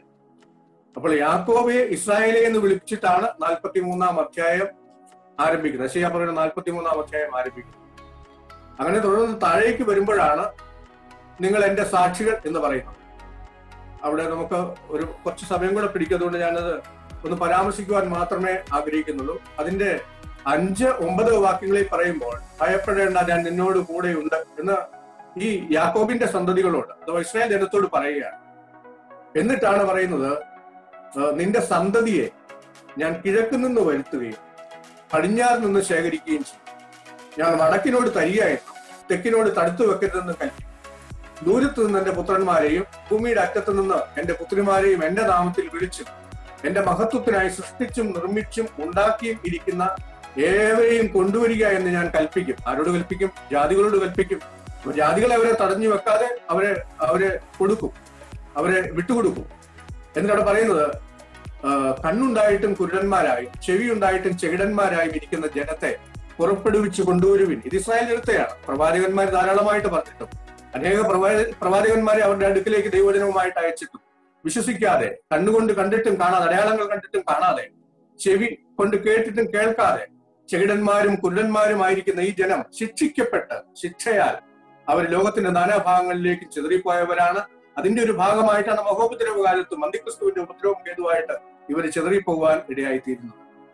അപ്പോൾ അങ്ങനെ ചിതറിപ്പോയവരെ കൂട്ടിക്കൊണ്ടുവരിക, തരിക, കൊണ്ടുവരിക, തടഞ്ഞു വെക്കരുത് എന്നൊക്കെ പറയുന്നതായിട്ടാണ് നമ്മൾ അതിന്റെ 43-ാം അധ്യായത്തിൽ നിങ്ങൾ എന്റെ സാക്ഷികൾ എന്ന് യഹൂദന്മാരോട് പറയുന്നതിന് മുമ്പായിട്ട് പറഞ്ഞിട്ടുണ്ട്. ഇതെല്ലാം പറഞ്ഞതിന് ശേഷമാണ് 10-ാം അധ്യായത്തിൽ പറയുന്നത്, നിങ്ങൾ എന്റെ സാക്ഷികൾ. വളരെ സ്പഷ്ടമല്ലേ? ഇത് യഹോവയുടെ സാക്ഷികളോട് അല്ല പറഞ്ഞിരിക്കുന്നത്, ഇത് യഹൂദന്മാരോട് പറഞ്ഞിരിക്കുന്ന വാക്കുകളാണ്. ഈ വാക്കുകൾ പറഞ്ഞിട്ടാണ് ഞാനിപ്പോൾ പറഞ്ഞ വടക്കിനോട് തരിക എന്നും തെക്കിനോട് തടഞ്ഞു വെക്കരുതെന്നും പറയുന്ന ആ ഭാഗങ്ങൾ പറഞ്ഞിട്ടാണ് പറയുന്നത്, അതുകൊണ്ട് നിങ്ങൾ എന്റെ സാക്ഷികൾ എന്ന് പറഞ്ഞാൽ ഈ ജാതികളൊന്നും എന്റെ സാക്ഷികളല്ല. അവരെന്റെ അത്ഭുതം കണ്ടിട്ടില്ല, അവരടയാളങ്ങൾ കണ്ടിട്ടില്ല, അവർ കേട്ടിട്ടുണ്ട്, പക്ഷെങ്കിൽ അവരിതൊന്നും കണ്ടിട്ടില്ല. സാക്ഷികൾ എന്ന് പറഞ്ഞാൽ കണ്ണുകൊണ്ട് കാണുന്നവരാണല്ലോ. അപ്പോൾ നമുക്കറിയാം, ഇസ്രായേൽ ജനം രൂപപ്പെട്ടത് മുതൽ, ചെങ്കടൽ മുതൽ ഈ ദൈവത്തിന്റെ അത്ഭുതങ്ങളും അടയാളങ്ങളും കണ്ട് ഈ ദൈവം വിശ്വസിക്കുവാൻ പറ്റിയ വിശ്വസ്തനായ ദൈവമാണെന്ന് മനസ്സിലാക്കിയ ഒരു ജനവിഭാഗമാണ് ഇസ്രായേൽ ജനം. അപ്പോൾ ഇസ്രായേൽ ജനം മാത്രമേ ദൈവത്തിന്റെ സാക്ഷികളായിട്ടുള്ളൂ. മറ്റവരാരും ദൈവത്തിന്റെ യഹോവയുടെ സാക്ഷികളായിട്ടുള്ളൂ. ഇന്ന് ദൈവസഭ ദൈവത്തിന്റെ സാക്ഷികളാണ്. കാരണം കർത്താവ് പറഞ്ഞു, ഭൂമിയുടെ അറ്റത്തോളം നിങ്ങൾ എന്റെ സാക്ഷികളാകും. മത്തായി സുവിശേഷത്തിൽ കർത്താവ് അവസാനമായിട്ട് പറയുന്ന വാക്കാണ്, യെരുശലേമിലും യഹൂദ്യയിലും ഭൂമിയുടെ അറ്റങ്ങളോളോ നിങ്ങൾ എന്റെ സാക്ഷികളായിട്ട്. അപ്പൊ ദൈവസഭയോട് പറഞ്ഞിട്ടുണ്ട്, നിങ്ങൾ എന്റെ സാക്ഷികളായിട്ട്. ഇസ്രായേൽ ജനത്തോട് പറഞ്ഞിട്ടുണ്ട്, നിങ്ങൾ എന്റെ സാക്ഷികളാണ്. അതാണ് യെശയ്യാ പറയുന്ന 43-ാം അധ്യായത്തിന് 10 മുതൽ 12 വരെയുള്ള വാക്യങ്ങളിൽ വായിക്കുന്നത്. 44-ാം അധ്യായത്തിൽ നമുക്കത് കാണുവാൻ സാധിക്കും. അപ്പോൾ ഏതായാലും ആ വാക്യം യഹൂദന്മാരോട് പറഞ്ഞിട്ടുള്ളതാണ്, യഹൂദന്മാരുടെ ശേഷിപ്പിനെ ഉദ്ദേശിച്ച് പറഞ്ഞിട്ടുള്ളതാണ്. നിങ്ങൾ എന്റെ സാക്ഷികൾ എന്ന് യഹൂദന്മാരോട് പറഞ്ഞിട്ടുണ്ട്. നിങ്ങൾ എന്റെ സാക്ഷികളാകുമെന്ന് കർത്താവായ യേശുക്രിസ്തു തന്റെ ശിഷ്യന്മാരോടും അതുവഴി ദൈവസഭയോടും പറഞ്ഞിട്ടുണ്ട്. പക്ഷേ യഹോവയുടെ സാക്ഷികൾ എന്ന പേര് ധരിച്ചിരിക്കുന്ന ആൾക്കാരോട് ഒരിക്കലും ദൈവത്തിന്റെ വചനം നിങ്ങൾ എന്റെ സാക്ഷികൾ എന്ന് പറഞ്ഞിട്ടില്ല. അതുകൊണ്ട് ഇത് അവര് ദൈവവചനം കൂട്ടിക്കളഞ്ഞിട്ട്, അതുകൊണ്ട് തെറ്റായിട്ട് വ്യാഖ്യാനിച്ചുണ്ടായതാണ്. ഇത് ഇന്നുള്ള ആൾക്കാരും ഉത്തരവാദികളല്ല കേട്ടോ. ഞങ്ങളുടെ സ്നേഹിതന്മാരായിട്ട് കേരളത്തിലും ഇന്ത്യയിലും ഒക്കെ താമസിക്കുന്ന ഞങ്ങളുടെ സ്നേഹിതന്മാരായ യഹോവയുടെ സാക്ഷികൾ ഇന്ന് ഉത്തരവാദികളെ അല്ല. ഇത് 1919 പഠിപ്പിച്ച റൂദർഫോർഡിനാണ് തെറ്റിപ്പോയത്. റൂദർഫോർഡിന് തെറ്റി, പിന്നീട് ഉണ്ടായിരുന്ന എല്ലാ ആൾക്കാർക്കും തെറ്റി. ഇന്നുള്ള സംഘവും അത് തന്നെയാണ് പഠിപ്പിച്ചുകൊണ്ടിരിക്കുക.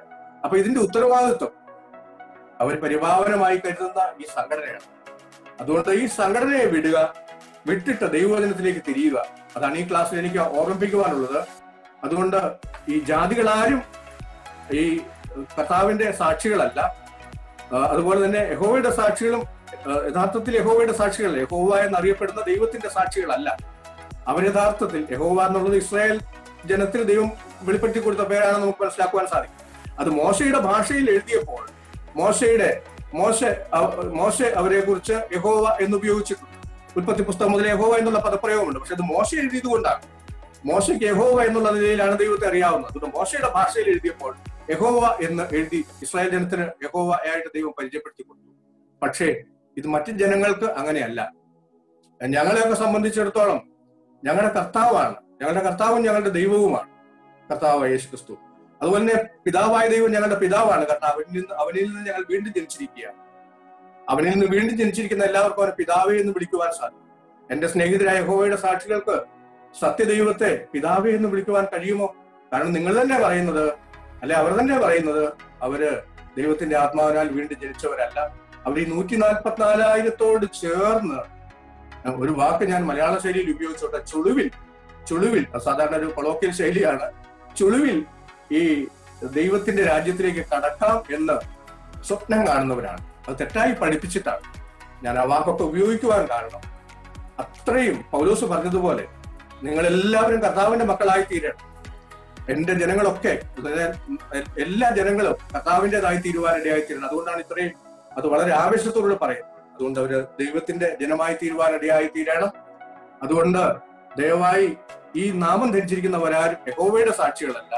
നേരെ മറിച്ച് watch tower Bible and tract society of Pennsylvania എന്ന പേരിൽ 1984 അമേരിക്കയിൽ രജിസ്റ്റർ ചെയ്ത സംഘടനയുടെ സാക്ഷികളാണ് ഇന്നും. അവർ കർത്താവിന്റെ സാക്ഷികളാകുവാൻ ആഗ്രഹിക്കുന്നുവെങ്കിൽ ഇന്നും സമയമുണ്ട്. റസൽ വിളിച്ചതുപോലെ ഇന്നത്തെ ക്ലാസ്സിൽ ഞാൻ ഓർപ്പിക്കുകയാണ്, വാതിൽ ഇതുവരെയും അടച്ചിട്ടില്ല. പക്ഷെ അധികം താമസിക്കാതെ അടയ്ക്കപ്പെടും. എല്ലാവരും റസലിന്റെ ഭാഷ തന്നെയാണ് പറയുന്നത്. ആ ഭാഗം കഴിയുമെങ്കിൽ നമുക്ക് അടുത്ത ക്ലാസ് നമുക്കുണ്ടെങ്കിൽ അപ്പോൾ നമുക്കത് കേൾക്കുവാനിടയായിത്തീരും. അപ്പോൾ അതുകൊണ്ട് എല്ലാവരും തിരുത്തിയിലേക്ക് അപ്പുറത്തേക്ക്. റസൽ ഉപയോഗിച്ചിരിക്കുന്ന വാക്ക് അങ്ങനെയാണ്. 1916 ഒക്ടോബർ 31 റസൽ മരിച്ചു. 1916 ഒക്ടോബർ 1 അദ്ദേഹം ദൈ കിങ്ഡം കം എന്നുള്ള പുസ്തകത്തിന്റെ അവതാരികയിൽ ആ പുസ്തകത്തിന്റെ 2-3 പേജുകളിൽ എഴുതിയിരിക്കുന്ന കാര്യമാണ്, വാതിൽ ഇതുവരെയും അടയ്ക്കപ്പെട്ടിട്ടില്ല. പക്ഷെങ്കിൽ 2 അല്ലെങ്കിൽ 3 വർഷങ്ങൾക്കുള്ളിൽ വാതിൽ അടയ്ക്കപ്പെടും. എല്ലാവരും അന്ന് ഈ 144,000 ഒന്നും ഫോം ചെയ്തിട്ടില്ല. അന്ന് എല്ലാവരും തിരശ്ശീലയ്ക്ക് അപ്പുറത്തേക്ക് കടക്കും. ഞാൻ റസലിന്റെ പുസ്തകത്തിൽ നിന്ന് തന്നെ അത് വായിച്ച് കേൾപ്പിക്കാം. അപ്പൊ പിന്നീട് അടുത്ത ക്ലാസ്സിൽ ഉണ്ടെങ്കിൽ അവൾ ആ തിരശ്ശീലയ്ക്ക് അപ്പുറത്തേക്ക് കടക്കും, വാതിൽ അടയ്ക്കപ്പെടുകയും ചെയ്യും. എന്തിന്റെ വാതിൽ? രക്ഷയുടെ വാതിൽ അടയ്ക്കും. അതുകൊണ്ട് ഇന്നത്തെ ക്ലാസ്സിൽ നമുക്ക് മനസ്സിലാക്കുവാൻ കഴിഞ്ഞത് ഈ 3 സംഘടനയും രൂപപ്പെട്ടിരിക്കുന്നത്, സംഘടനയുടെ 3 വിഭാഗങ്ങൾ രൂപപ്പെട്ടിരിക്കുന്നത് ദൈവവചനം, സത്യമായ ദൈവവചനം അത് സത്യത്തിൽ നിന്നും അടർത്തി മാറ്റി തങ്ങളുടെ താല്പര്യങ്ങൾക്ക് വേണ്ടി അത് ഉപയോഗിച്ചുകൊണ്ട് അത് ദുർവ്യാഖ്യാനം ചെയ്തുകൊണ്ടാണ്. അതുകൊണ്ട് യഥാർത്ഥത്തിൽ ബോഷ്കിൽ വിശ്വസിക്കുവാൻ ഇടയായിരിക്കുകയാണ് ഇന്ന് ഇതിന്റെ പിന്നാലെ പോകുന്ന എല്ലാവർക്കും. അവര് ഉപായത്താൽ ചതിക്കപ്പെട്ടവരായി തീരുകയാണ്. അതുകൊണ്ട് അതിൽ നിന്ന് പിന്മാറുവാൻ തക്കോണം എല്ലാവരെയും കർത്താവ് സഹായിക്കട്ടെ. ഇന്നത്തെ ക്ലാസ് എല്ലാവർക്കും അനുഗ്രഹമായി തീർന്നുവെന്ന് കരുതട്ടെ. ആർക്കെങ്കിലും സംശയമുണ്ടെങ്കിൽ വിളിച്ചാൽ, ഒരുപക്ഷെ ഈ ക്ലാസ്സുകൾ ഒരുപക്ഷെ തുടർന്നു പോകാൻ കഴിയാത്തൊരു സാഹചര്യം ഉണ്ടായാൽ പോലും അങ്ങനെ സംഭവിക്കാം. കാരണം നമ്മുടെ ഇപ്പോഴത്തെ കാലം അങ്ങനെയാണ്. അതുകൊണ്ട് ഒരുപക്ഷെ അത് തുടരുവാൻ സാധിച്ചില്ല എന്ന് വരാം. അങ്ങനെയാണെങ്കിൽ എന്റെ ഫോൺ നമ്പറിൽ നിങ്ങൾ വിളിച്ചാൽ ഈ കാര്യം തീർച്ചയായിട്ടും പറയാം. അല്ലെങ്കിൽ ഈ വചനം അറിയാവുന്ന ഏതെങ്കിലും ദൈവദാസന്മാരുമായിട്ട് ബന്ധപ്പെട്ട ഒരാ കാര്യം പറഞ്ഞു തരുന്നതാവുന്ന ഏത് വിധത്തിലും ഈ സംഘടനയെ വിട്ട് ദൈവ സഭയുടെ അംഗങ്ങളായി തീർന്ന്, ദൈവമക്കളായി തീർന്ന് നിത്യ സൗഭാഗ്യത്തിന്, നിത്യജീവൻ അവകാശികളായി തീരുവാൻ തക്കണം എല്ലാവരും ഇടയായി തീരണം. അതിന് ക്ലാസ് ഉപകരിക്കട്ടെ എന്ന് വളരെ വിനയത്തോടെ ഓർത്തുകൊണ്ടും അതിന്റെ അനുഗ്രഹത്തിനായിട്ട് കർത്താവിനോട് പ്രാർത്ഥിച്ചുകൊണ്ടും ഇത് കേട്ട എല്ലാവർക്കും നന്ദി പറഞ്ഞുകൊണ്ടും ഞാൻ എന്റെ എളിയ വാക്കുകൾ ഉപസംഹരിക്കുന്നു. നമ്മളെല്ലാവരെയും സമൃദ്ധിയായിട്ട് അനുഗ്രഹിക്കുമാറാകട്ടെ. അവന്റെ വലിയ നാമം വാഴ്ത്തപ്പെടുമാറാകട്ടെ.